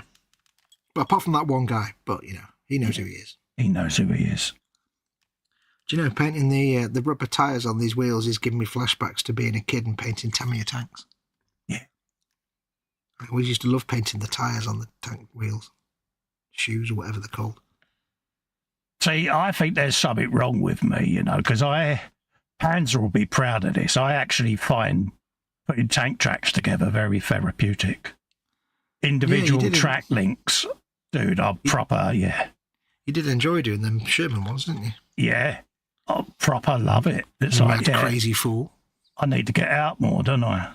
Mind you, it's just like you like little intricate, repetitive tasks because you can just zone out and. Just I did it with the London bus, if you remember, with all the seats. Do you remember? Yeah, you just kind of zone out and get into the swing of it, and you're just in a different world then. And I've got loads of Ryefield tags to do with individual track links. And it's like, because Panzer sent me a tank and he said, yeah, individual track links. And I'm like, dude, I actually really find them therapeutic. Yeah, it's not a threat for Festa. And it's sad. I know. I need to get out more. No, I mean, I like airplane food, so that's just as bad. I used to like a Little Chef breakfast. Oh, Little Chef. When we used to go to our caravan in the lakes, we'd always stop at the Little Chef just outside of Ulverston. All day breakfast. All day breakfast, and then the pancake with maple syrup and a block of ice cream. Yeah, on it. you got it. Oh, yeah. So, yeah, now you're talking. And do you know what? About 6 months ago, you know, like just every now and then on a whim, you'll go on a Google search for something you remember from your youth. I found the placemat they used to have with all the drawing of the Little Chef, first ever Little Chef on it. Yeah. Because I remembered it, and I'm like, let's see if it actually looks like what I remember it. And it was like, nope, nothing like I remembered it. Like, yeah, I remember that placemat now. I used to look at that every time. Having me a big pancake with maple syrup. I can taste it now. I know. Are they still going, or have they all shut now? Chefs? I don't know, actually. Don't know whether that's a brand that's still going or not. I think they're still going. I think. But I think they're a bit like Wimpy's in that they're just hanging on. I think. I could be wrong. Yeah. Because Wimpy's is still around, but they're very few in number. Yeah. I used to love the Wimpy strawberry milkshake. Oh. I always had Wimpy Special Grill. Yeah, proper brain freeze. Yeah, well, the milkshakes were good. You'd have the little tomato-shaped tomato sauce thing. Yeah. And you'd have the Wimpy Special Grill, have the two little sausages cut into little segments, but they were all still joined up. Wimpy half-pound burger. Oh, the Wimpy. With the Thousand Island dressing that no one else has ever been able to make as good. No, I remember that. Did they used to do prawn cocktails as well? Yeah. I think that was where I first had a prawn cocktail.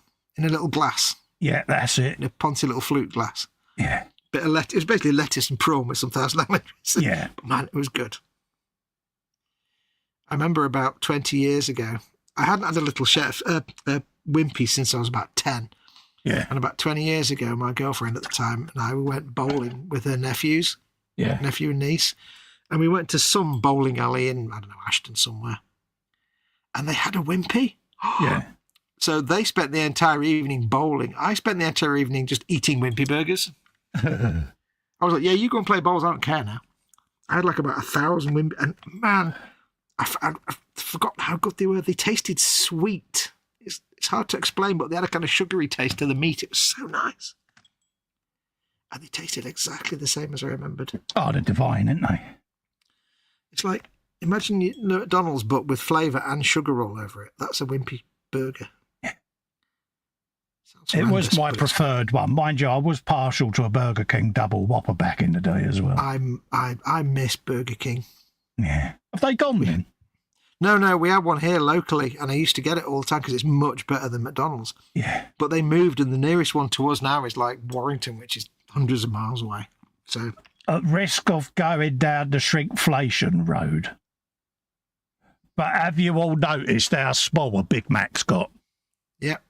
We had one delivered recently, and it was like a pebble. Yeah. I'm like, what the Jesus is that? That used to be 99p. Yeah. I'm like, yeah, I won't have another McDonald's delivered. It will be if Burger King deliver. If not, just get someone to come and get me one. But yeah, no, they're taking the mickey now with them. The Big Mac, I've never seen. It is not much bigger than their standard small burger. Yeah.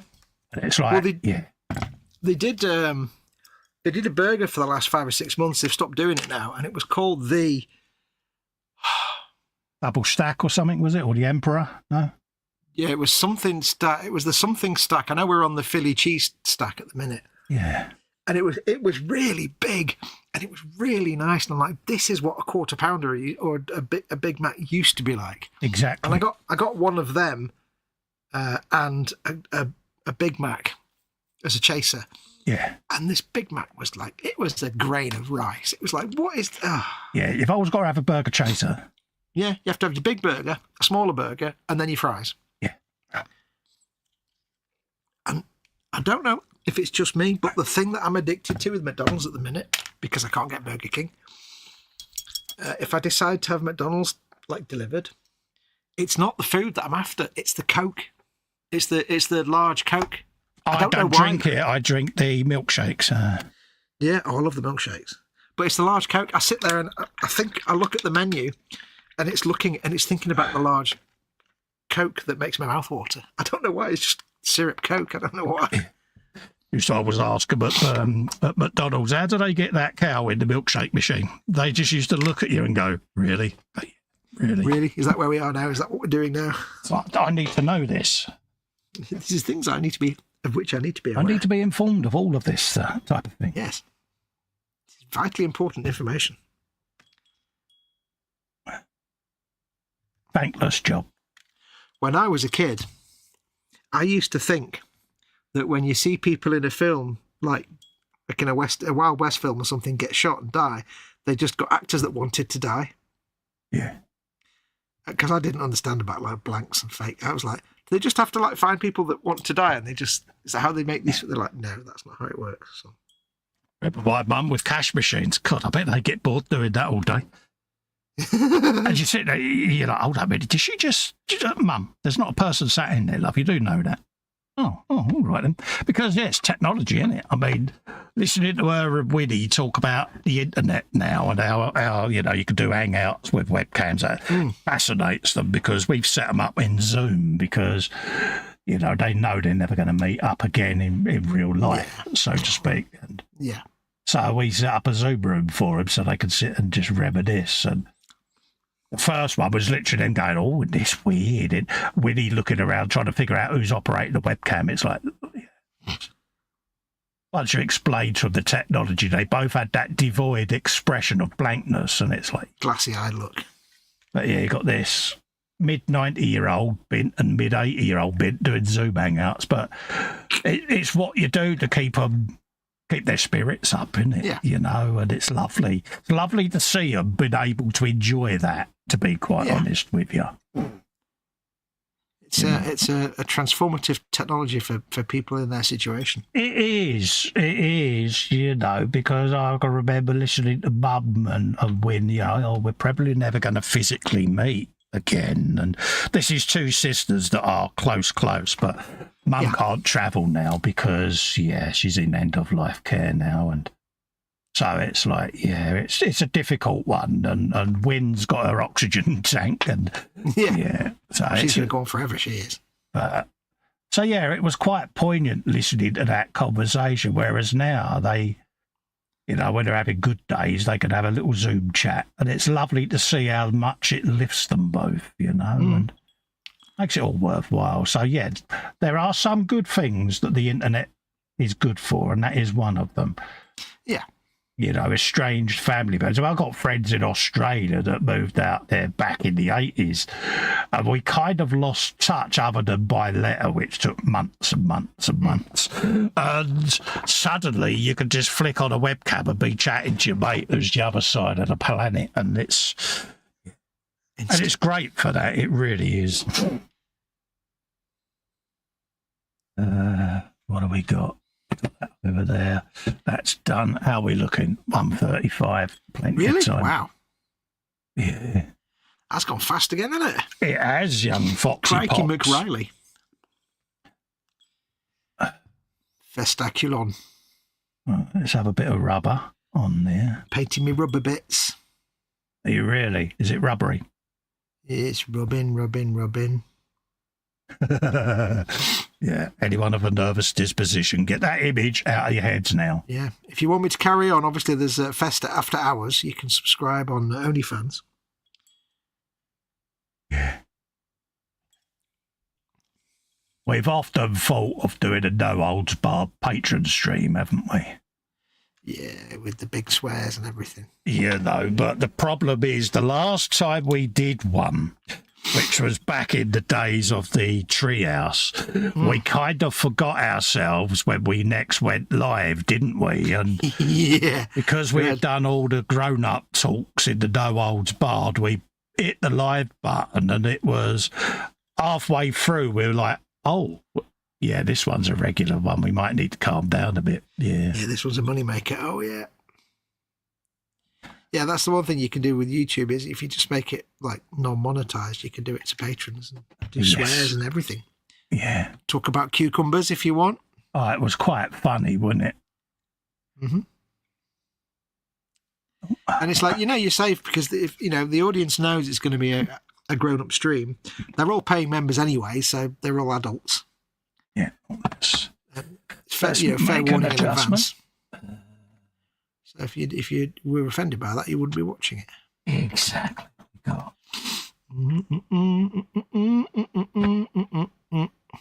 We have got an important bit to paint, and I'm getting the shakes, so we need to resort to Plan B. Plan B is in action. Plan B is in action, mate. Activate Plan B device. There you go. Device activated. That should help now. Good. Right. I think I might repaint those silver bits. Because we've got to go round the teeth of that saw blade on that wheel. And with my woody woodpecker hand, it was not working so well. So let's come around there. Snag a bit in there. Snaggleteeth. It's surprising how many sharp edges are on this little tiger tank. I don't know whether you've picked up on that. Yeah. But it can flour your skin on a few of your fingertips after a while, can't it? Oh, yeah, them sticky out teeth on the front. Absolutely. Oh, mate, every time I go near the front, I can guarantee you I'm whopping the end of my pinkies on that bad boy. I'll tell you what, the worst ever, it's almost as bad as Death Guard. Yeah. Warhammer 40k Death Guard, because they've all got horns and spikes, and every single one is like a stabberty blade in your thumb. Yeah, you got it. Yeah, especially when you've got like, take this dude and press this other half of the pauldron into place, and they've all got spikes and horns, and you're like, how am I supposed to press that? I can't touch it. Happy days, but yeah. When I was building all them Death Guard for that part work on the live streams, that was torture. And doing like anything Nurgle like that. Oh, fun to paint, nightmare to build. Yeah. As I say, don't get Collins started on shrinkflation. Yeah, absolutely, mate. There was a thing on Sky News and it came on and H looked at me. She went, Joyce, change channel or Man Cave? I went, yeah. Shrinkflation, loving it. Yeah. And then she started. I was like, hold up a minute. Yeah, hang on a minute. You just said. Never mind what I said. Yeah, preach and practice was her words. Preach and practice. She's there saying, I signed nothing. Well, she's happy now that Kay Burley's retired, see, because I don't throw me slippers at the telly anymore. Ugh. Flipping Kay Burley. Ugh. Yeah. Sky News in general. Ugh. Yeah, it's not great, is it? No. But I've forgotten an entire big hooky tooth thing sticking out that needs to be silver. Okay, so I think he was one of them guys in the 70s that had like a puppet. That was his shtick, hooky tooth. yeah. Well, the cartoon character, Snaggletooth. Snaggletooth was. Heavens to Murgatroyd. That was him. Yeah. Exit stage left even. There was a great series of, I think it was Marvel that did them.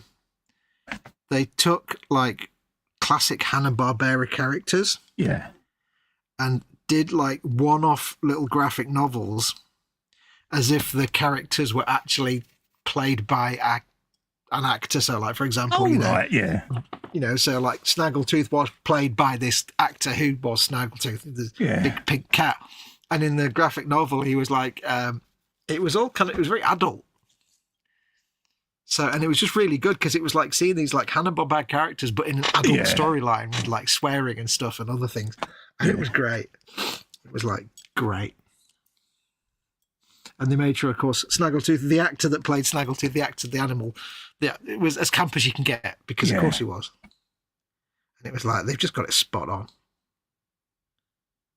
Oh, yeah. So good. Got a bit splodgy with my paint there. Heavens to Murgatroyd. I can't do it now. Yeah, you so want to keep doing it now, don't you? I know, I do. I can't remember if he had a lisp or not. I think he did. I can't quite remember though. I know one of the cartoon characters back then did, didn't they? Because didn't they change the voice after a while because of that? Because, yeah, people were like, yeah. Don't know. I can't remember. Yeah, I'm sure there used to be one back in the day that had a speech impediment that they calmed it down. I know not. Anything else I need to paint silver while I'm That here was that I when forgot to paint? the beginnings of political correctness started coming in, wasn't it? Because certain tunes no longer were shown, were they? Because, yeah, like when they toned down the violence in Tom and Jerry, wasn't it? And used to edit out certain scenes from Tom and Jerry, you know the ones I mean. Yes. Well, Looney Tunes have just released like all their entire library of shorts onto, I think, Tubi. It's like a YouTube competitor, but there's, because I think they own them or something. But there's 200 they haven't released because they're no longer appropriate today. And because these are from like the 30s and 40s and 50s. Like, yeah, I can imagine some of those would be not quite the kind of accurate, acceptable. Well, it was different thought processes, wasn't it, back then, and the humour and things, and yeah. That needs to be, anything needs to be silver. yeah, it was different. Oh yes, Totally different era. Mm-hmm. Right. We have got These little doohickeys, don't I? a bit of that going on. We've got a bit of that in there. Doohickeys across the universe. I'm not sure what I'm going to do about that area under the squig yet. The undersquig area. A solution must be found for the undersquig area. Tonight on Newsnight with Kirsty Walk.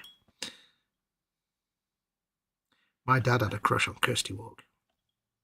I can't recall who Kirsty Walk is, mate. The Scottish host of Newsnight for many, many years. No, Tall and slightly stern looking. Don't ring a bell, mate. Sorry. You'd probably recognise her if you saw her, but yeah, my dad used to have a crush. He'd go, "Oh, Kirsty Walk."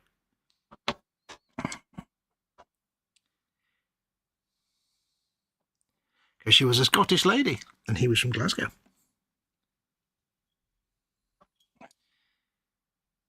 Mum used to sit there and go, "Oh, again, really?" Really, I can just imagine that. Oh, yeah.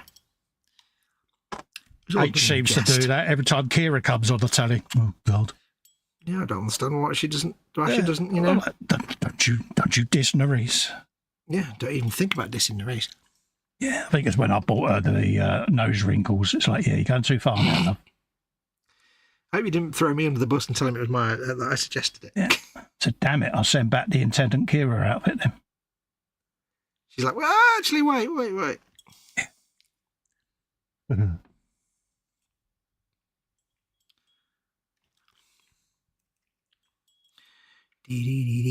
then she can't nitpick my crushes because she has crushes as well. Yeah. It's like when we first started streaming, people thought I was gay because I had the Tom Hardy poster behind me, didn't I? Yeah. And, they thought H was Harry, and it's like, yeah.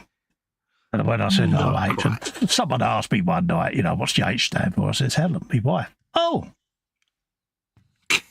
And that awkward, silence in the chat from the individual. I was like, I actually thought he was gay, mate, because of the Tom Hardy picture. And I burst out laughing. I went, no, this used to be H's utility room. And, that was Tom Hardy's crush.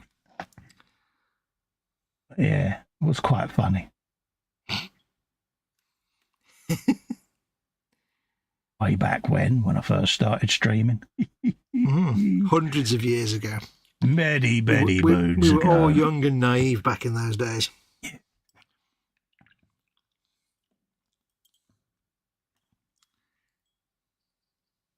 In the days before the internet, when we started streaming. Back in the days of the Google Hangouts on air, mate, wasn't it? Auto switching and that. Oh, God, that's bad times. And how we all complained when it went, and yet now we're like, yeah, so glad. Have you ever watched one of the old E-Model shows back with auto switching on? No, I've made a conscious decision never to revisit that dark time. Yeah, it's quite, Yeah, it just makes you sad. Connor says, what's your thoughts on the Auto Sport international show being cancelled for 26? I think it's a crash decision, mate, to be quite honest with you. There are a lot of petrol heads out there that is their event of the year, isn't it? And yeah. So yeah, it's one of them, isn't it? Is it due to poor attendance, or is it manufacturers not wanting to commit? I don't know. Got to be I would say a well thought reason behind it, but is it because of the internet age where people find all of that stuff out online rather than go to events? I don't know, mate.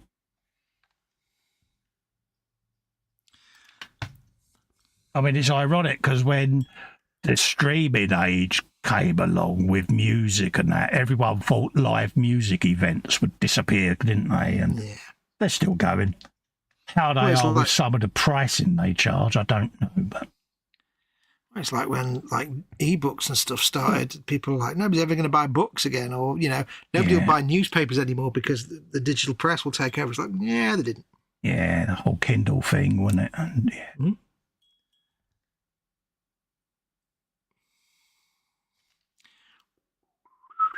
it is a strange one, it's it's actually weird to think back to remember, or to try and remember what the internet was like in the days of, early Amazon, or when the BBC News website was just getting started and things like that. And to try and remember back what the internet was like in those days. Yeah. And where it is now. And like with Amazon and e-stores coming up, and the big thing about, will this destroy the high street? And how is internet trade going to work and retail? Yeah. And it's like, you just take it for granted. PJ saying, I thought it was Snagglepuss, not Snaggletooth. I could be wrong, mate. You know me. Yeah, it's Snagglepuss. We got it wrong, didn't we? Yeah, no, but... Snagglepuss. PJ's now randomly going through Google. It was Snaggle. I think Snaggletooth might have been a shark. Yeah, I shall prove I'm right. Yes, I think it was Snagglepuss. Yeah, I think he's bang on, to be quite honest with you. Yes. What would I know? Murgatroyd, even. There you go. Did it again. It's your fault, PJ. Don't you throw PJ under the bus? Well, give James some company. Yeah, that's James's permanent home under the bus, though. Yeah, he's not done anything tonight. It's just he's under there anyway, because it's where he belongs. Doesn't have to do anything. It's still his fault. It's where he feels best, comfortable. Under the bus. I mean, there's an entirely valid reason why there's a James-shaped slot under the bus. It's because it's James-shaped. You're a James Slate slot, even, or James slot. Yeah, you know what I mean.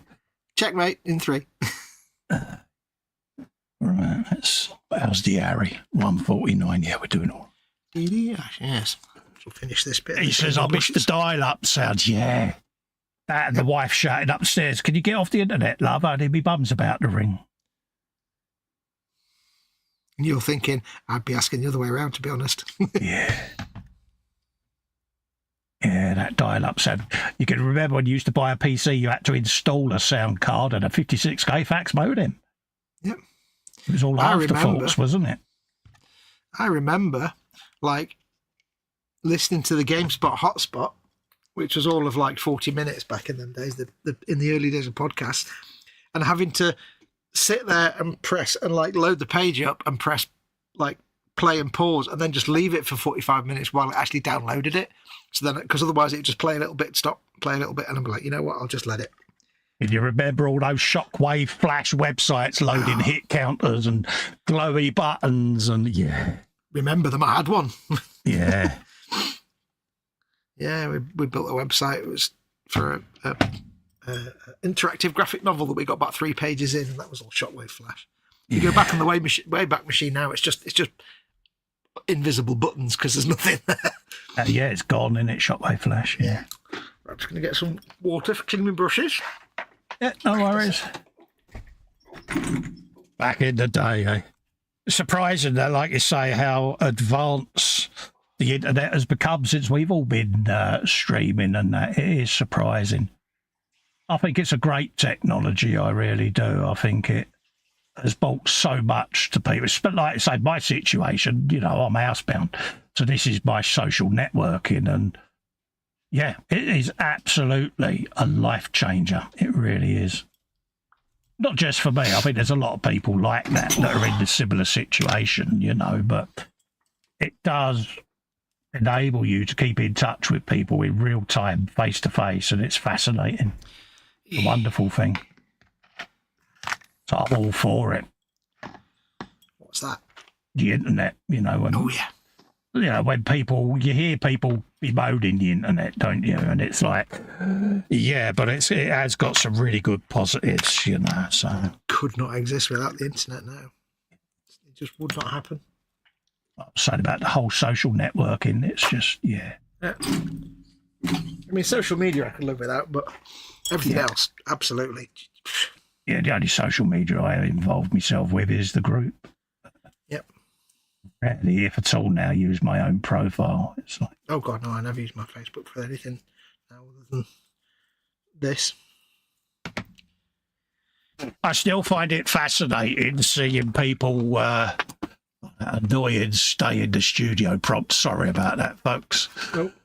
Pain in the arse, it really is. Thank you, StreamYard, for doing that. Yeah, I know, PJ. Sorry, mate. I was trying to paint PJ and I look away for a couple of minutes, but there you go. But yeah, it's a ball ache, that button. Thank you, StreamYard, for that. Yeah, I've got to keep an eye on mine now because I forgot about that. It'll pop up in a bit. It is really annoying that happens. It'd be all right if it was a little box in the corner, but right in the middle of your screen, it's like really pain in the ass. You know, at the very least, if it made a noise so you knew it was there and could get rid of it, it'd still be a pain in the arse, but at least you'd be able to not accidentally not spot it and end your stream. Yeah, it's one of them. It's so annoying, but Edward says Sound Blaster. Yeah. 3D FX graphics 3D cards. Blaster Banshee. Yeah. Oh yeah. I remember when my friend got a sound card. It was one of the first ones with like occlusion. So if an object making a noise goes behind something, it occludes the sound. Yeah. That blew our tiny minds. That did. Yeah. Dear StreamYard. Voodoo FX.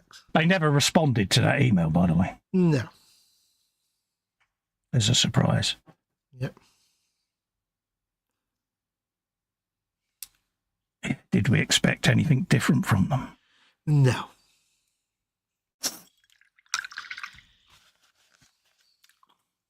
A dip, dip, dip, dip, dip, dip. That's a scruffy brush, so I don't care. It can lie on its side. I've only used 2 brushes tonight. Oh, yeah, 2 brushes. That's not bad.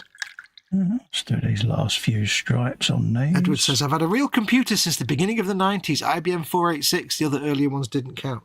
Yeah. Our first computer in this house was an Atari 400 in the very late 70s or early 80s. And although it had a cartridge slot, it was a computer. It had a keyboard, did basic and stuff. I think our first computer had a 5.25-inch floppy disk. Yep.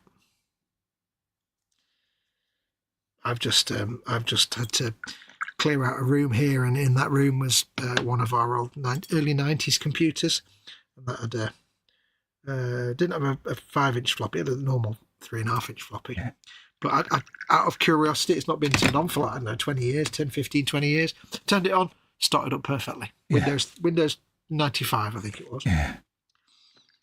Oh, look at that. And there's a shortcut on the desktop for Encarta. Oh! Got an old 386 in the loft. Oh, God, yeah. I think we started on a 486 here. That's our first one, I think. Hard drives measured in megabytes. Yeah, 250 megabytes was my first ever hard drive. 250 MB. I think it was 8 megabytes of RAM, something like that. Oh, yeah, if you were lucky. Yeah, it's like, wow.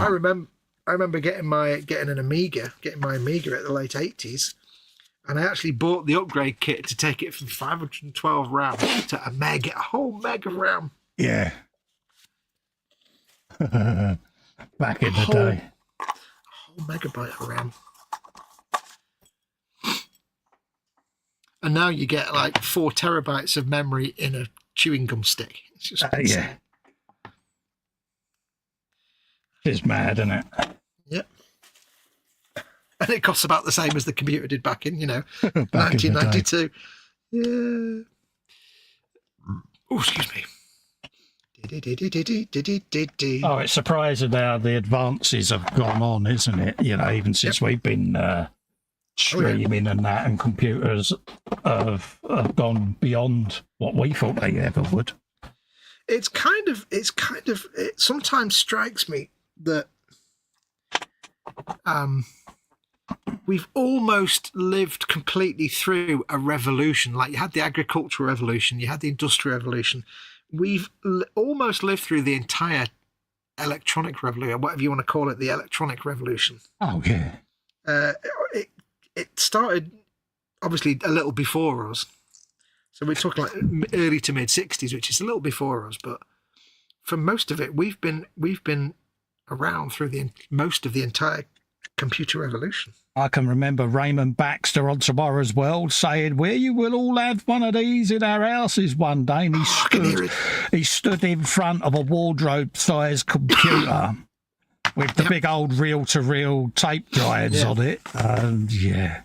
Making all the Bionic Man noises. Yeah, with that big array of flashing LEDs in different colours that they all had back then.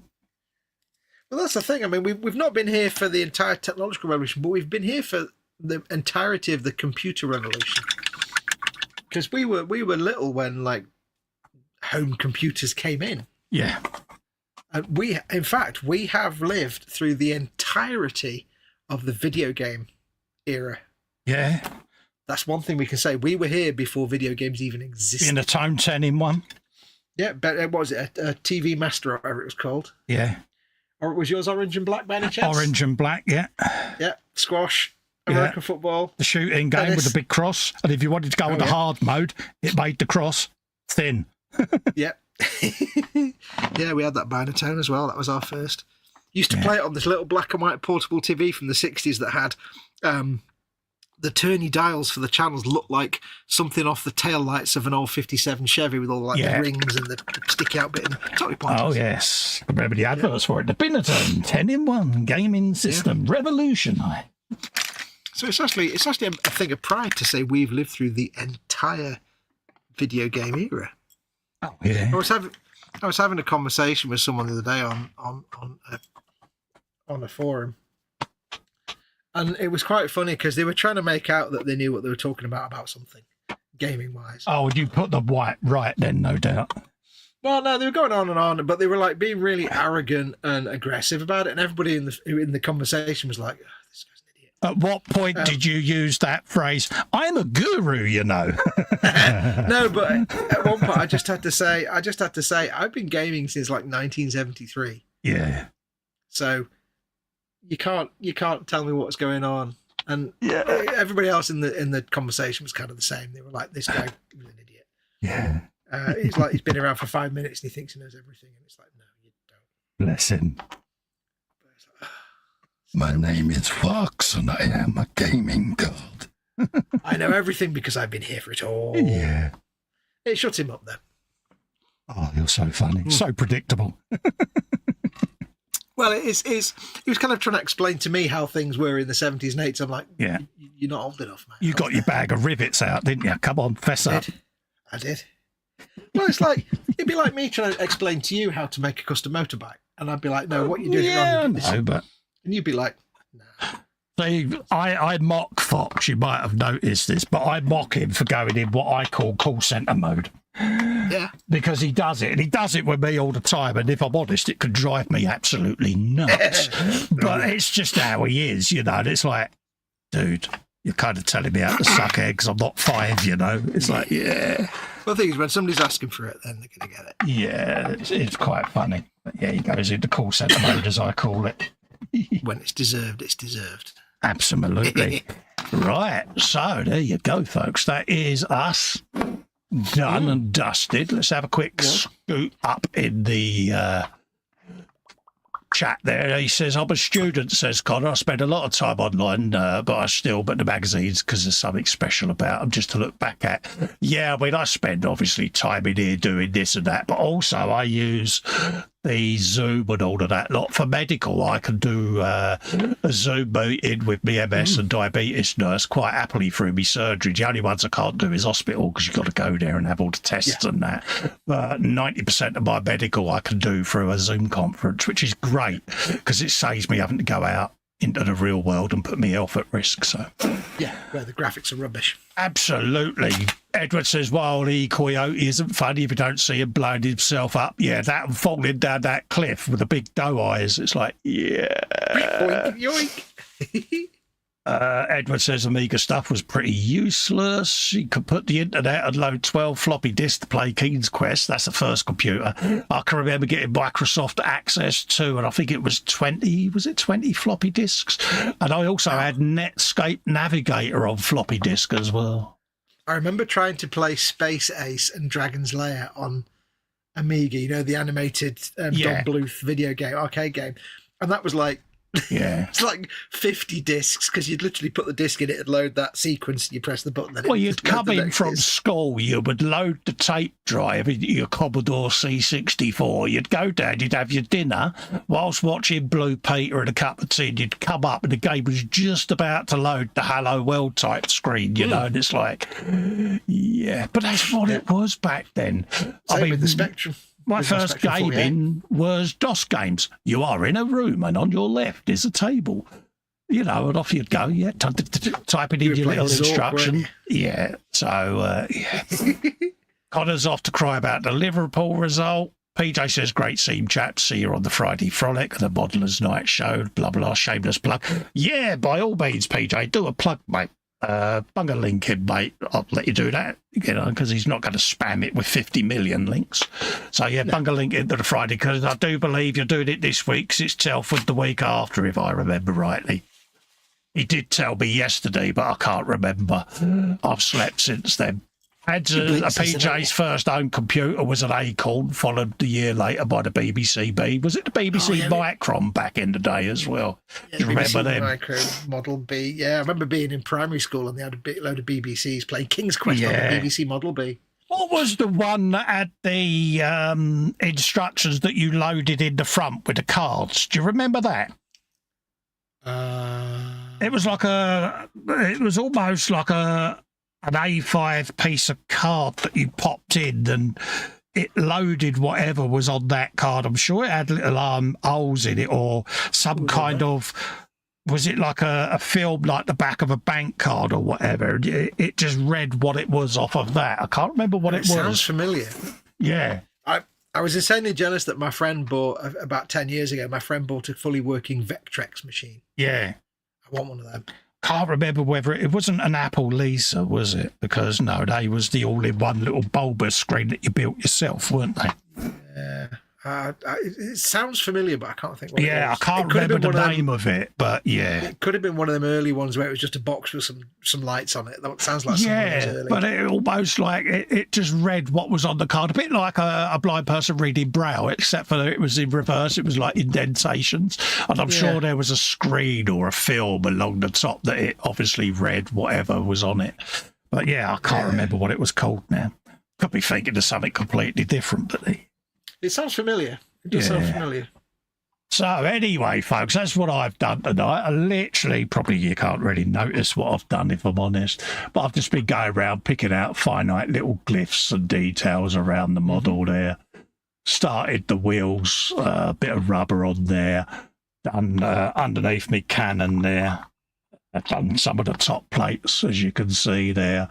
Started putting all the gold fixtures and stuff like that on ready for when I do the washes. So they'll all, dull down a little bit. Go around picking out details like the pipe wrench spanner, stuff like that. All my little wheels and the turnies have all been picked out in base colours. So I'm at that stage now with it where I can start going in and putting some contrasting background shades in, and then perhaps look at starting a bit of chipping and stuff like that. So, yeah. Cool. It's looking awesome, dude. It's getting there. So, yeah, it's still at that badly applied high makeup stage at the moment, but yeah. It looks fantastic. And then obviously my little window of lightningness on the side there, just giving it. I've got the orbs to do the same effect on you as well. Festas orbs. So that's what I've kind of done today, folks. Can you get Festas orbs with a double order of Festas fluids? Absolutely. What have I done? I've done much the same, just some little details here and there. I have picked out a few more metallic bits on the tracks, on the wheels. Yeah. Get on camera, dear. I've done some of the rubber tyres on the wheels, but they don't really show up, but they will when I've put some wash on them. Did a little side panel there.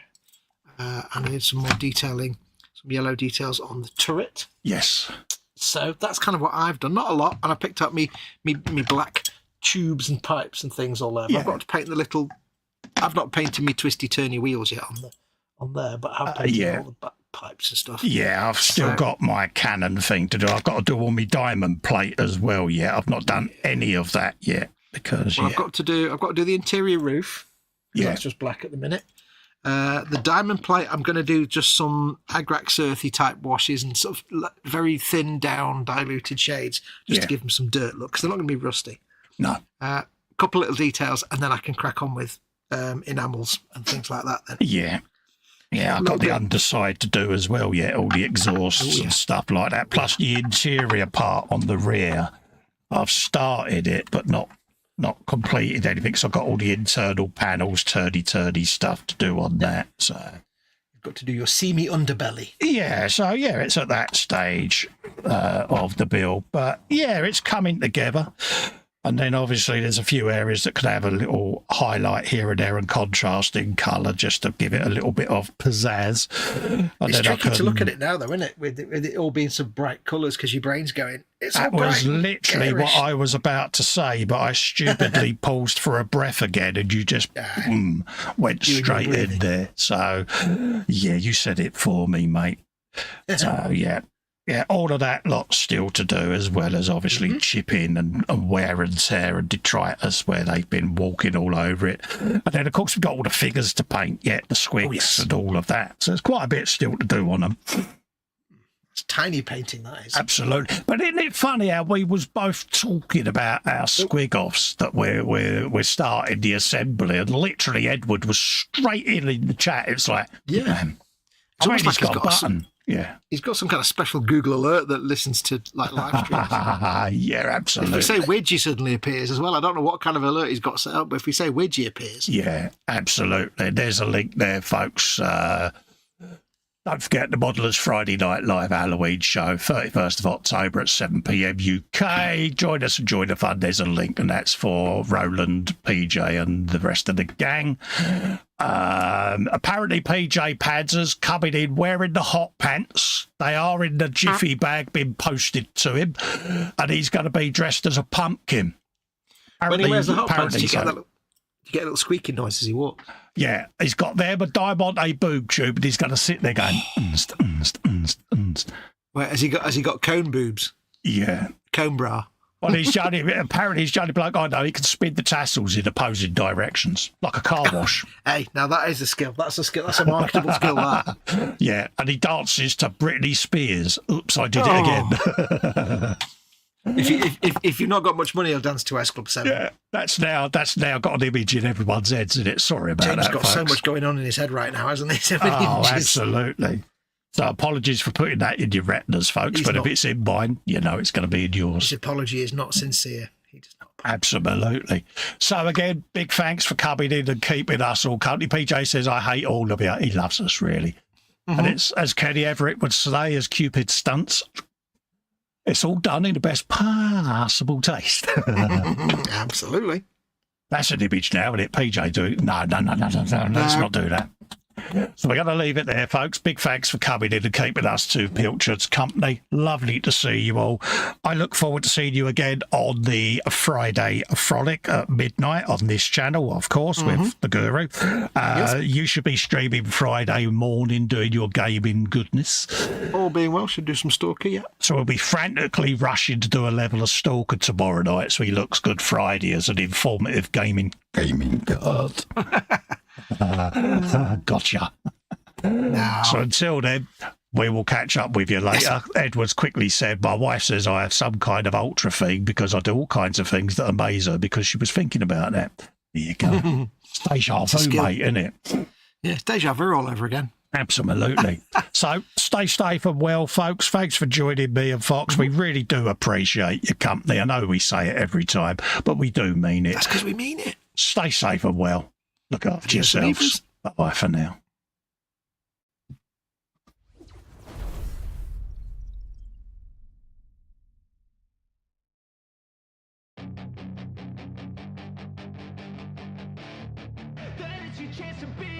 Hey kid, don't ever let them get inside your head.